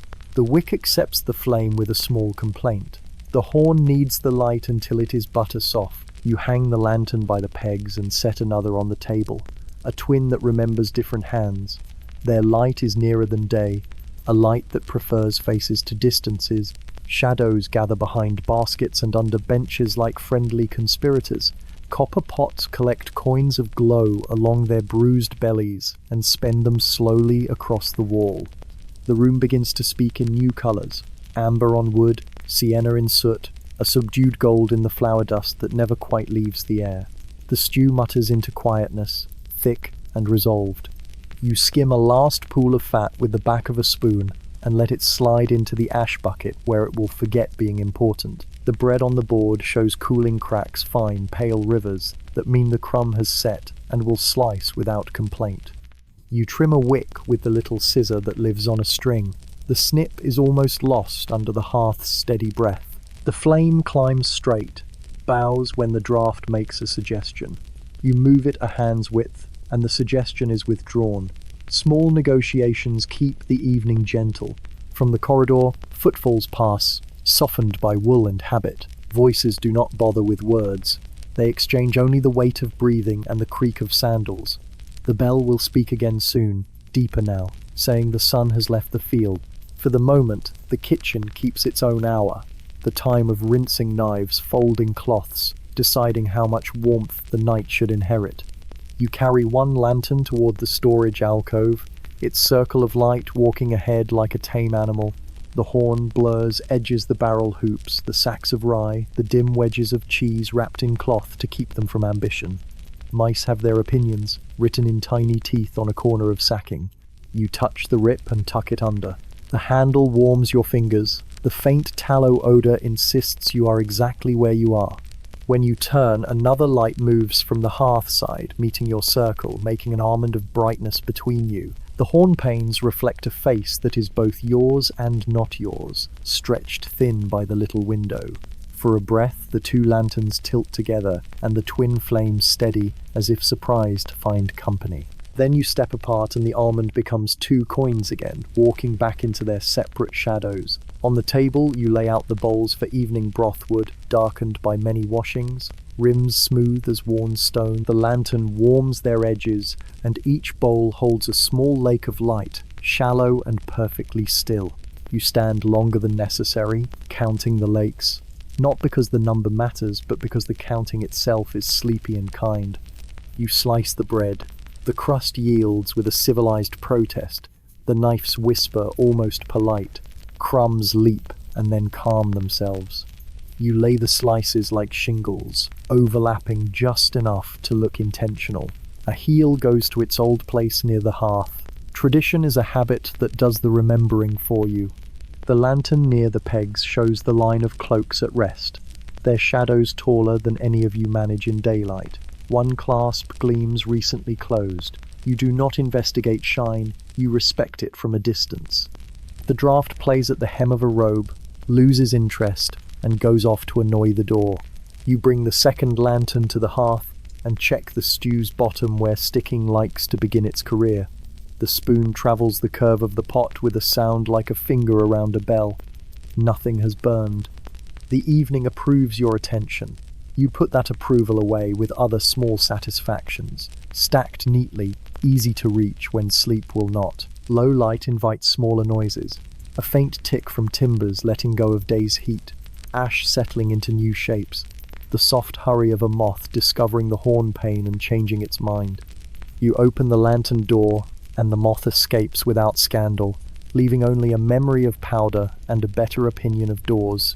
From somewhere just beyond the table comes the sound of a breath held and then released. The lantern makes an ordinary halo on the board, and two hands enter that circle to fold a cloth, edge to edge, then again, square upon square. You add your hands without asking, and the cloth becomes obedient under 4 thumbs instead of 2. Knuckles touch in a corner, as if the square could not be convinced without that last small agreement. The cloth is set aside. The light keeps its halo. You blow gently across the stew to lift a skin that would prefer to exist. Steam threads the lantern beam, turning the light into something you can nearly see moving. Shadows inflate against the wall your own, the spoons, the long neck of a ladle practicing heroism in case the night requires heroes. You carry one bowl to the door for the porter who eats late. The corridor fits the lantern's circle over each stone like a measured blessing. At the threshold you pause, because the air there is cool and tastes of damp lime. The bowl's warmth travels through your fingers into your wrist, telling your pulse a kinder story. When you return, the kitchen receives you as if you had not left at all. It will be night soon. The lanterns will multiply and then diminish. Wicks pinched, flames persuaded to surrender while a few coals are bullied into survival for morning. For now, the light is enough to draw faces near and push corners farther away. You stand between the two lanterns and let their warmth gild your hand. The horn panes cloud and clear, as if the light itself were breathing. You set one lantern nearer the bench where you will sit in a while, not to do anything sensible, only to borrow the kind of quiet that has weight. The flame answers with a small, upright confidence. Around it, the room gathers into a circle that fits inside your chest. Most of the day's work has left your hands, but a little of its heat remains, and the evening makes use of it, turning work into rest, the way tallow turns into light. You listen for the bell, and hear, before it, the lantern itself. A faint tremor as hot air climbs, the gentlest rattle when a draught remembers an adventure. You breathe in smoke, tallow, bread, the ghost of rosemary. You breathe out and watch nothing change. The walls are nearer, the shadows longer, the light kind. You let it be enough. The kitchen has quieted into a softness that belongs to evening, but not all the corners agree to silence. By the barrel near the wall, behind the stack of baskets, a sound stirs that is not fire, not spoon, not broom. It is laughter, small and folded in on itself like a secret told to a sleeve. It does not travel far. It tries not to travel at all. You hear it while rinsing the ladle, the water clinking softly against its bowl. The sound reaches you, pauses as though deciding whether to continue, then flickers again, half a chuckle, half a sigh. You set the ladle on the table, wipe your hands against the apron, and let your ears do what eyes should not. The barrel is tall, once used for beer, now half filled with grain. Its staves are dark with dampness, iron hoops rusting in quiet rings. Behind it, shadows gather like robes hung to dry. That is where the sound hides, faint and quick, released in bursts that end before they can echo. The laughter is careful, worn close to the chest, the kind that dares only when the fire is busy looking elsewhere. You do not move toward it, but you tilt your head as if listening to the stews simmer. A hand appears briefly on the rim of the barrel, fingers tapping once, twice, as if keeping time with a story you were not meant to hear. Then it vanishes again. Another murmur rises half a phrase, then laughter again, soft as cloth shaken gently. You lower your gaze to the floor where light pools in amber circles from the lanterns. Dust motes dance in the glow, unconcerned with secrecy. You sweep a few crumbs with your palm, letting them fall into the fire, their small crackles disguising the noise behind the barrel. The sound persists, softer now, as if testing whether the kitchen has ears. The laughter stops suddenly, like a candle pinched out. Silence expands, thick, deliberate. You stir the pot once, spoon making its ordinary circuit, wood against copper, nothing unusual.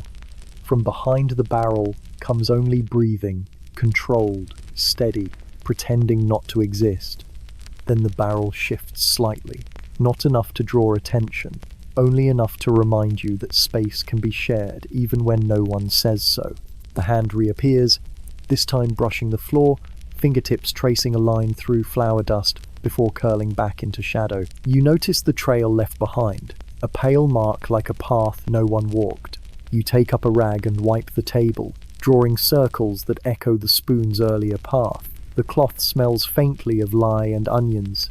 The sound returns, not laughter now, but a breath caught between teeth, too sharp to be sigh, too soft to be speech. It lives for a heartbeat, then hides again. You lift a chestnut shell from the hearth, blackened and curled, and roll it between your fingers. It cracks faintly, a sound that might cover another sound. You drop it into the ash bucket and watch it vanish among the grey. The lantern by the pegs flickers as the draught nudges it, sending shadows across the wall. The barrel's shadow stretches and bends, wider than it should be. In the movement, you glimpse the shape of a shoulder, the edge of a hood, the suggestion of someone leaning too near another someone.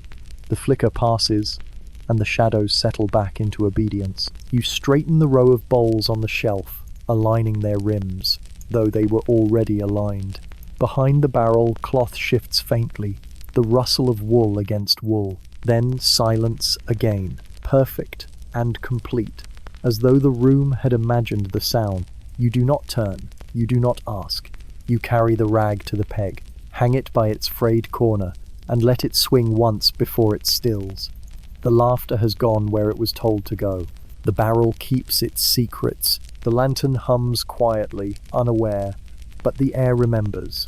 The air is thicker now, warmer, as if it has swallowed something and chosen not to speak of it. You breathe it in, slow, steady, careful not to disturb the silence. You breathe it out, slower still, and the kitchen accepts the breath as though it belonged to the room itself. The kitchen is hushed, yet not empty of presence. The fire breathes in low embers, no longer snapping, only glowing. The air carries a mild sweetness from the dried apples that were sliced earlier, their skins curling at the edges, their scent clinging to the rafters. You move slowly across the flagstones, your steps softened by the habit of silence. Near the long table, the benches stand abandoned, their wood polished only by years of robes and hands. The shadows of the benches stretch into the floor, stiff and angular, unlike the softer ones cast by the barrels and sacks. You place your palm briefly against the bench, feeling the cool grain beneath your fingertips. The wood hums with stillness, as if holding on to the weight of earlier bodies.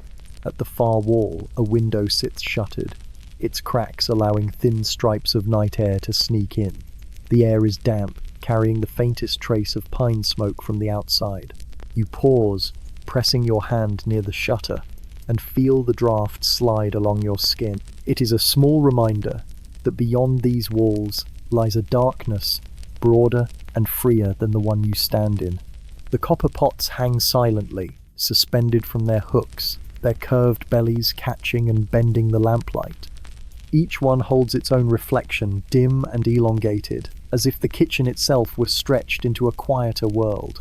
You glance at your own shape, in one of them blurred, doubled, faint, like a ghost who stirs but does not speak. The hearth glows faintly with ash. You prod a log with the poker, though the log does not need it. Sparks rise lazily, drifting upward until they vanish into the dark above the chimney. Each one flickers like a thought that almost wishes to be voiced, then quickly decides against it. You cross to the shelf of dried herbs. Bundles of sage, rosemary, and marjoram hang in tidy rows, their leaves brittle, their stems tied with pale string. You brush a hand along them lightly. They crumble at the touch, releasing faint perfumes that fold into the kitchen's heavier smells of smoke and grain. The mixture is comforting, steady, the sort of scent that promises repetition without end. Near the door, a jug of water sits against the wall, its clay sides cool and damp to the touch. You lift the lid, dip the ladle, and drink a slow mouthful. The water tastes of stone, clean and faintly metallic, the taste of the well itself. You swallow carefully, then let the coolness linger in your chest, balancing the warmth of the hearth. The barrel in the corner does not stir. The silence there is heavier than elsewhere, a silence chosen, deliberate. You do not approach it. Instead, you sweep your gaze over the floor once more, noting the faint tracks of flour, the scatter of husks near the table leg, the curved outline left where a stool once stood. Everything seems in its place, even the marks of absence. You sit on the edge of the bench, your palms resting flat on either side of your thighs. The wood is solid, unyielding, yet it receives you without complaint. Your eyes trace the ceiling beams overhead, darkened by years of smoke, running across the length of the kitchen like ribs holding up the body of the room. Between them, the shadows deepen, as though the roof were stitched together by night itself.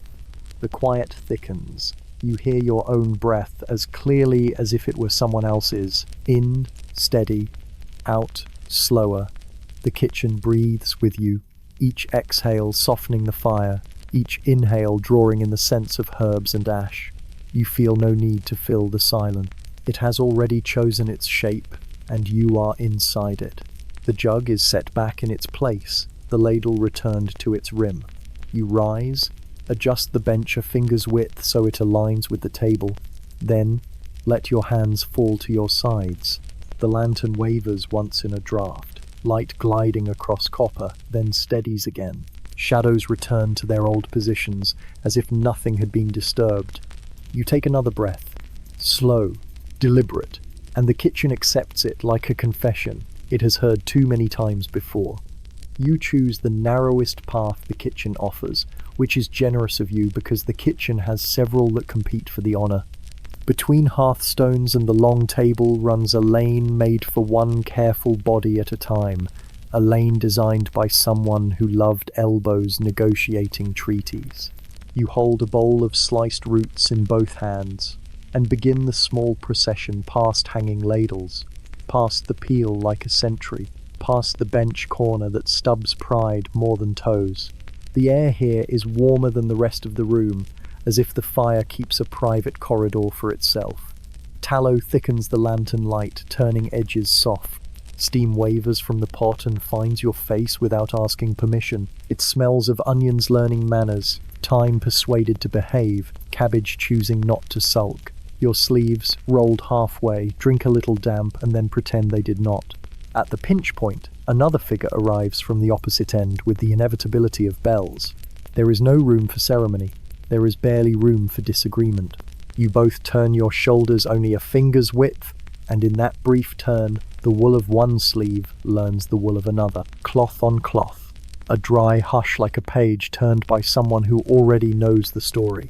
Your skin notices through the layers and files the knowledge where the kitchen keeps other useful records. You keep moving. They keep moving. The lane, pleased with itself, widens again by the width of a thought. You set the bowl near the hearth and take up the spoon, pretending this was always the destination. The spoon makes its circle, faithful as ever, erasing tracks as it draws them. Behind you, footsteps go to the water jar, pause, return along the tight path, slower now, as if the stone has suggested a different opinion. When you turn back with the empty bowl, the passing happens again, sleeve to sleeve, 2 notes on a string. You say it is the nature of small kitchens, and the kitchen nods. The rafters do not comment. The lantern hums. You proceed as if the world were made of lanes and errands and harmless collisions. You fetch the salt, cradling the crock so the lid will not chatter. The salt smells of damp cellar and miner's patience. Halfway down, the lane offers you the same problem. There is a small adjustment, a choreography the room has taught you, shoulders quartered, chin lowered, elbow obedient to the geometry of restraint. The sleeves meet with the respect of colleagues, no flourish, no apology, acknowledgement. A few crystals leap to your cuff. You brush them off and leave a pale constellation the cloth will carry until washing teaches it humility. At the table you pinch rosemary between finger and thumb. The needles prick your skin with friendly insistence, and resin tints your pulse. Steam gathers on your brow again, the kitchen's way of making you honest. On the return with the herb, the sleeve returns too, as if summoned by time and coincidence. The graze is softer now, possibly because both sleeves have learned each other's argument. The herb brushes their wrist. A brighter scent rises, sudden and brief, like a door almost opened. A ladle clinks. A log settles. The peel, without moving, approves. You tip the rosemary into the pot, and the broth accepts it as though meant for that exact inch of surface. You stir. You do not look up. Looking up would make the lane wider, and the lane prefers its vocation. You take the bread knife because the loaf has cooled. On the return, the narrowness offers its lesson yet again. Your free hand rises, palm open, and for a brief, accidental moment meets another palm doing the same sensible thing, guarding bowls, guarding ribs, guarding nothing in particular. Wool follows wool. Skin, separated by cloth, pretends not to care. You pass. The knife continues toward the board as if knives had thoughts to keep. Slices fall, tidy shingles, crumbs assemble into small geography along the wood. You align the slices, because alignment spares the room decisions. A heel goes to the hearth. Tradition dislikes surprises. You carry 2 pieces to the pot for a moment's steam, then back along the lane. The sleeves find each other in transit with the accuracy of habit. You offer 1 slice. It is taken, the edge damp with heat, your fingertips staying a fraction too long because the crust insists on being difficult. No one speaks. The kitchen is eloquent enough. Copper catches a square of lantern and turns it into a coin you will not spend. A drip discovers the basin and is content to be singular. You taste your own slice and taste the day. Grain honest as stone, a shadow of smoke, the faint persistent note of rosemary that refuses to be quiet. On the next pass you carry the small jug of beer, its lip whitened from careful tapping. It sloshes a modest argument with each step, but manners prevail. At the pinch point, sleeves consult yours tilting, theirs lowering, and the jug travels through that tribunal without spilling. The satisfaction is small and sufficient. You set the jug down, and the room resets around the placement as rooms do when they trust you. A moth touches the lantern horn and changes its plan. You smooth your sleeve, find a stray rosemary needle, and leave it there because the cloth seems pleased to have acquired a story. The lane, having supervised these negotiations, releases you into wider stone. You stand a moment with empty hands and feel the ghost of wool along your forearm, warm in memory, cool in fact. You rub the place once, as if testing for flour, and discover only the idea of being touched, busy and light, and, like steam, unwilling to be held. You return the bowl to the shelf, the knife to its hook, the jug to its shadow. The sleeves keep to their duties elsewhere. The kitchen, soothed by proper arrangements, lowers its voice another notch. You walk the narrow path one last time with nothing to carry, just to see if the space remembers you. It does. The brush does not come, and that too is a kind of touch. You turn back to the hearth. The spoon waits for circles. Night leans closer to the horn panes. Somewhere a cloak dries itself into better manners. Your sleeves settle at your wrists as if they have never had adventures. You lift the spoon and begin again, not because anything demands it, but because repetition is the one romance the kitchen publicly approves. You set the spoon down and decide the mortar has waited long enough. It sits on the shelf with a mild patience, the stone bowl shadowed by a pestle that looks heavier than it needs to be. You cradle it with both hands as if stone could break, and carry it to the table where garlic has arranged itself in small white argument. You peel the cloves slowly, as though removing parchment from a secret charter. The skins curl away in papery sighs, gathering like confessions on the board. You place each bare clove in the mortar, one after the other, their pale gloss catching the lantern's dull encouragement. The pestle descends in measured rhythm, stone on stone, a muffled percussion the rafters do not object to. The smell rises quickly, sharp, awake, unwilling to pretend otherwise. It mingles with the calmer herbs, jostles with the onion, makes the cabbage nervous. You grind with steady turns, pressing down, circling, listening to the scrape that becomes smoother as the cloves surrender. The paste forms, creamy and insistent, a flavor that will not be quiet even when folded into broth. As you lift the pestle again, footsteps join the rhythm, soft leather crossing stone. You do not look up. You add a pinch of salt to the paste. Fold it with the pestle's round weight. Let the grains dissolve into the mixture with a faint rasp. A shadow leans closer to the table, then shifts away again, considering. You scoop the paste with a wooden spoon and carry it to the pot. The lane narrows again, as it always does at the worst moment, and the sleeves remember their arrangement. They brush once more, deliberate by accident. A faint warmth lingers through the wool. You pretend your grip on the spoon required such steadiness, though the kitchen knows better. The paste hits the broth with a soft bloom, garlic releasing its opinion into everything else, insisting on its presence. You stir until it dissolves, until the surface swirls with traces that quickly disappear. The broth is changed now, less patient, more certain. Returning to the table, you find more cloves waiting. You repeat the peeling, the grinding, the folding, because kitchens prefer repetition. The skins pile higher, curled shavings of silence.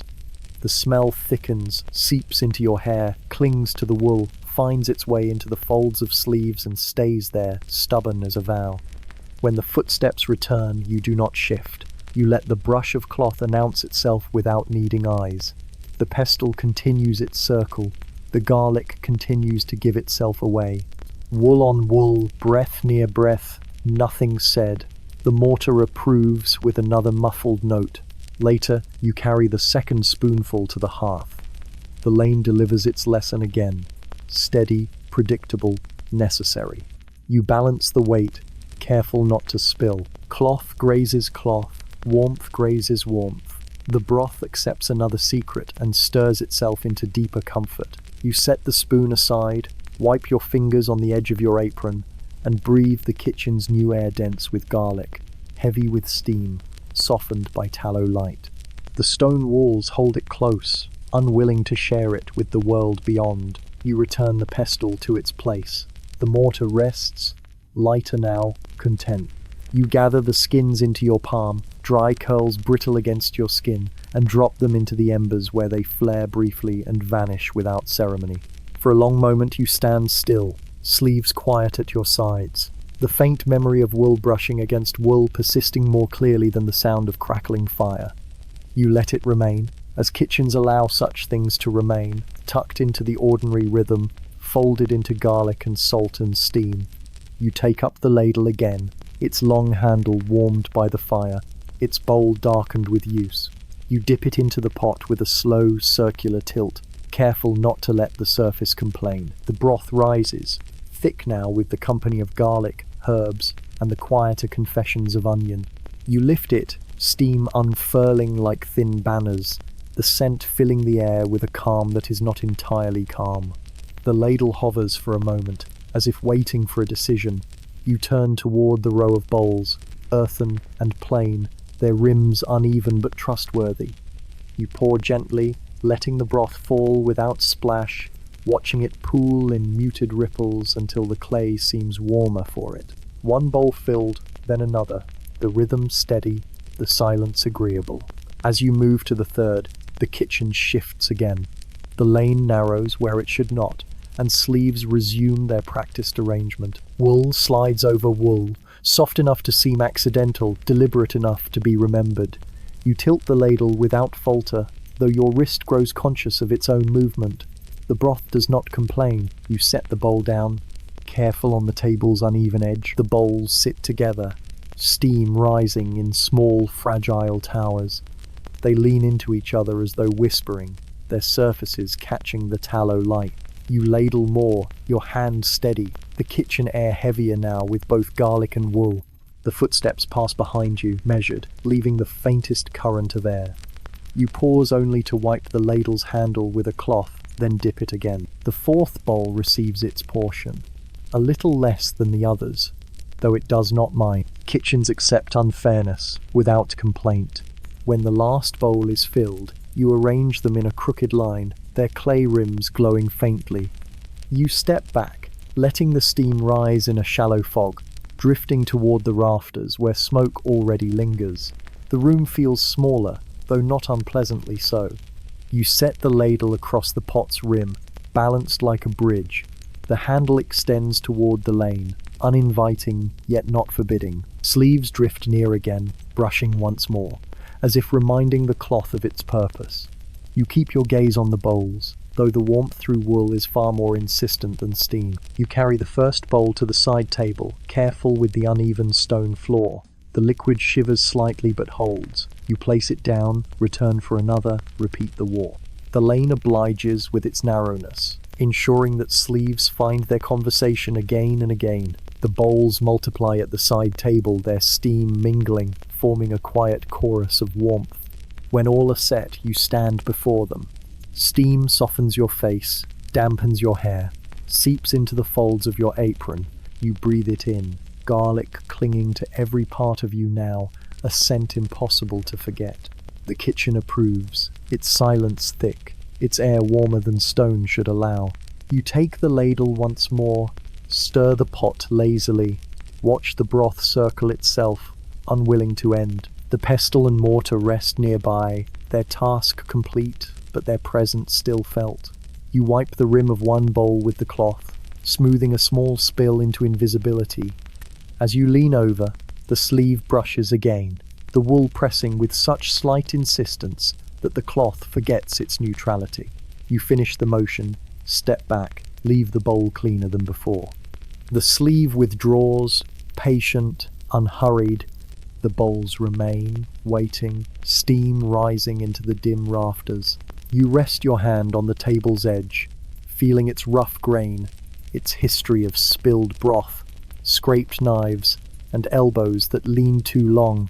You let the warmth linger on your arm, softer than stone, heavier than steam, as the kitchen holds everything in its quiet, ordinary embrace.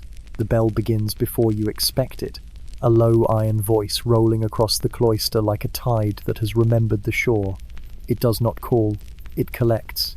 One long note, then a pause, then another, that seems to find its echo inside your chest. The bowls on the side table shiver slightly in their steam and settle. You look once around the kitchen, the hearth, a red animal breathing slowly, the lanterns pressed into their small duties, the row of copper turned to dark moons. And you agree with the bell that evening is finished with its cooking. You tip the ladle back into the pot, let it rest like a wooden oar on a copper lake. The cloth folds twice beneath your hands and becomes a square again, obedient to corners. You pinch the lantern wicks shorter, so the flames stand modest and straight. Ash sighs when you nudge the coals into a tidy oval that will keep one ember stubborn until morning. The room grows less bright but more sure of itself. The bell speaks again, deeper this time, as if remembering older stone. You take your robe sleeves down from their work height, wool slipping over wrists that still smell of garlic and rosemary. The scent finds a home in the cloth. It will travel with you like a quiet companion no rule can forbid. You pause at the pegs long enough to touch the yoke's worn curve with 2 fingers, a nod to weight already carried today. The mislaid cloak from earlier now stands in perfect manners, clasp answered, hem chastened. You let it be exemplary. At the threshold you lift the nearest lantern. Hornpanes cloud and clear, as if the light were breathing for you. The bell gives 3 short notes, then one long that seems to spread along the arches and lie down there to rest. The door hinge remarks upon damp weather. You answer it with the same patience you gave the stew. Beyond, the cloister receives you with its square of dark air and the cool salt of stone. Your sandals learn again the shallow groove worn into the threshold by 100 years of feet going from heat to prayer. The air outside is soft and carries the ghost of rain. Puddles along the walk are pieces of sky gathered into bowls the earth has made. They reflect the lantern as a broken ribbon, bright in 4 or 5 places, dim in between. The arches lift the bell's voice and return it at a distance, like an elder repeating words for younger ears. You move in step with the sound, slow as water poured carefully. The lantern's circle travels with you, putting small coins of light onto each flagstone and taking them back when your heel leaves. Under the eaves, a drop falls, then another, then none. Your hood tastes the last of the weather and decides not to complain. From the garden, rosemary remembers its shape by scent alone. The well rope hangs like a quiet line someone forgot to write on. A figure joins the walk a few paces ahead, lantern lowered, shadow walking taller than its owner. The bell does your introductions. You do not speak. Sleeves no longer rolled, keep their lawful distance, though the wool still remembers what wool remembers. The kitchen's warmth clings faintly at the small of your back. The corridor's cool settles on your cheekbones. You carry both temperatures, and the body, clever, makes them one. You pass the courtyard barrel that earlier debated laughter with the shadows. It is now only a barrel, answering the bell with wooden silence. A snail writes a wet comma across the stone lip. The sentence of night continues without needing your grammar. Your lantern touches the herb bed, and the time returns a scent not much larger than a thought. At the chapel steps, the bell voices its last long note and lets it lengthen into quiet. You lift your foot to the first rise and feel the familiar protest in your knee. The lantern notices and kindly brightens the next stone. Hands yours and not, yours find the same patch of smoothed wall at the same time. Skin meets cooled limestone through sleeves. There is nothing to see, and it is seen. You remove your hand first, because someone always does. Inside, the chapel holds a colder sort of air, one that folds sound into itself and returns it as hush. Beeswax keeps its soft dominion over the candles. Horn gives up its place to flame. You set the lantern where it belongs by the door, watching its shorter light find comfort among taller lights. Shadows stack themselves into pillars. The ceiling hides whatever it has chosen to remember. Robes whisper along the benches. Wood answers with a murmur as old as the building. You follow the aisle that has always been your aisle. Your place receives you without remark. Knees bend, wall sighs, breath evens. The day loosens its hands where it has held the body too firmly. Garlic lingers on your fingers when you fold them. Rosemary is a thin border across the knuckles. Soap, a distant treaty signed but not celebrated. Chant begins, low as water in a cistern. The tones move without hurry, one note making room for the next like bowls placed in a line.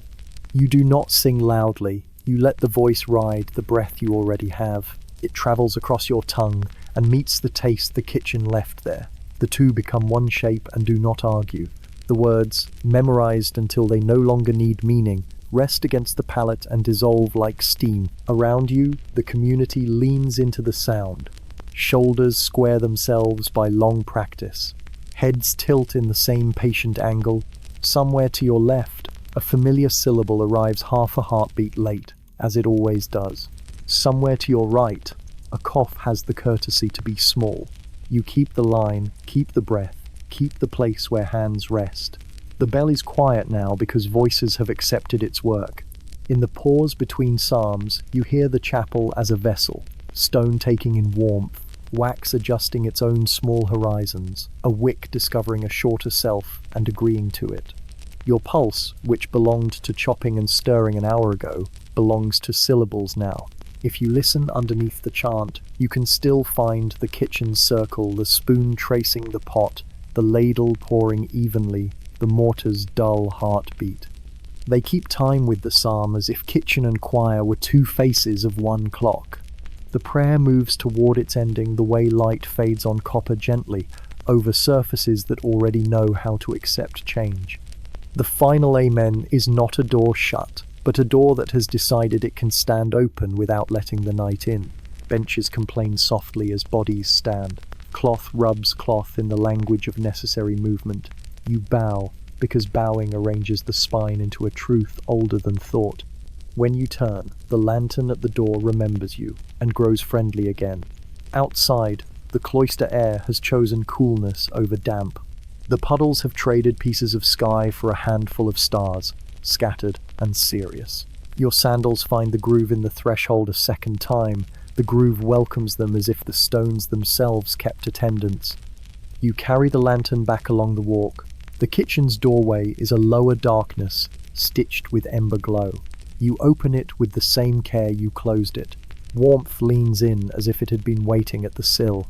Behind you the bell offers no more speech. Its silence is a benediction you wear like a second hood. You step inside and let the door know it has done well. The embers show their red alphabet. The bowls rest under a cloth that has learned to be a blanket. You hang the lantern and find the spoon where you left it, a small moon of grease on its lip catching the last of the light. Night prayers are finished. The kitchen, having waited politely, accepts you back without questions. You breathe once, taste beeswax and garlic together, and agree that both belong to the same house. The kitchen, at this hour, has its own voice. It does not speak with bells or chant, but with the slower noises of cooling stone, timber remembering the day's warmth, and ash shifting beneath its blanket of grey. You stand within it, the lantern placed back on its hook, and the embers glow faintly, as though unwilling to surrender. The air is thick with what you have given it. Garlic still strong, rosemary faint but stubborn, broth absorbed into every surface. You set your hand to the table's edge and feel its roughness under the soft film of lingering steam. The bowls sleep beneath their cloth, a small congregation waiting for dawn's hunger. Each holds a measure of warmth that will not last, but it is enough for now. You lift one corner of the cloth, glance at the sheen across the broth surface, then lower it again with the same gesture you might use to comfort a restless child. The mortar and pestle sit where you left them, stone heavy, wood scarred. You brush the pestle with your sleeve, removing a dusting of garlic that refuses to depart. It leaves its scent in the wool, adding itself to the day's catalogue of perfumes: sweat, smoke, rain, tallow. Each fibre of the robe has become a ledger of small truths. You pour a ladleful of water into the pot, not to thin, not to season, but to persuade the copper to cool without complaint. It hisses gently, a final remark, then settles into quiet. You stir it once, slowly, until the water disappears into broth. The spoon's handle presses against your palm, warm where it has rested, smooth where long years have rubbed away sharpness. At the far end of the kitchen, the window admits only a suggestion of sky. Night has erased shape, leaving only darkness against darkness. Yet you sense the stars outside, scattered and careful, like crumbs set aside for birds. You lean closer, breath fogging the pain for a moment before the glass forgets you again. You sit at the bench, lowering yourself with the slow caution that your knees demand. The wood remembers you. It creaks once in recognition, then holds still. Your hands rest palm down on the table, a posture neither prayer nor labor, simply the body remembering itself. Steam still coils upward from the bowls, though thinner now, like incense at its last thread. The sleeve across from you brushes against the air, nothing more. The robe hangs, folded correctly now, though its wool has taken the garlic too. You imagine, without deciding, that another bench has received another body elsewhere in the cloister, its hands resting just so, its breath answering yours without knowing. The thought is neither comforting nor troubling. It simply exists, as stone exists, as garlic exists, as chant exists. Your shoulders loosen. The weight of the yoke no longer presses. The pestil's pulse has gone quiet, though its echo lingers in your muscles. The broth has stopped circling. It rests now, as broth must. Even the bell seems to have buried itself in silence, heavy and content above your head. You close your eyes. The kitchen remains without needing sight. Heat presses faintly against your cheek from the hearth. Cloth carries its remembered brush across your arm. The bowls breathe out the last of their warmth. A drip of water in the far basin counts time without hurry. In that stillness you sense the day folding itself, not closing like a door, but folding, neat corners aligned, as if set upon a shelf where other days already rest. It will remain there, smelling faintly of broth and rosemary, its seams touched by wool, its spine bound in stone. You will not need to open it again, though you will know where it is. You let the stillness deepen until even the garlic fades into memory. The kitchen holds you, steady and entire, as the night beyond arranges its stars. Nothing is missing, nothing is hurried. The body understands that this is rest, and the heart agrees. The kitchen holds itself now like a chest with the lid lowered. No clatter, no bustle, no smoke rising, only the settled hush of stone and timber, each surface cooling at its own slow pace. You remain within it, your body still, and your eyes half closed, as though you too have become another vessel among the pots and bowls. The air tastes faintly of garlic still, though softened by the night. The sharper edge has gone, leaving something mellow, almost sweet, clinging to your tongue and the back of your throat. You breathe it in, then let it slip out, as if passing through you is all it ever wanted. The benches stand as if carved from the same quiet as the walls.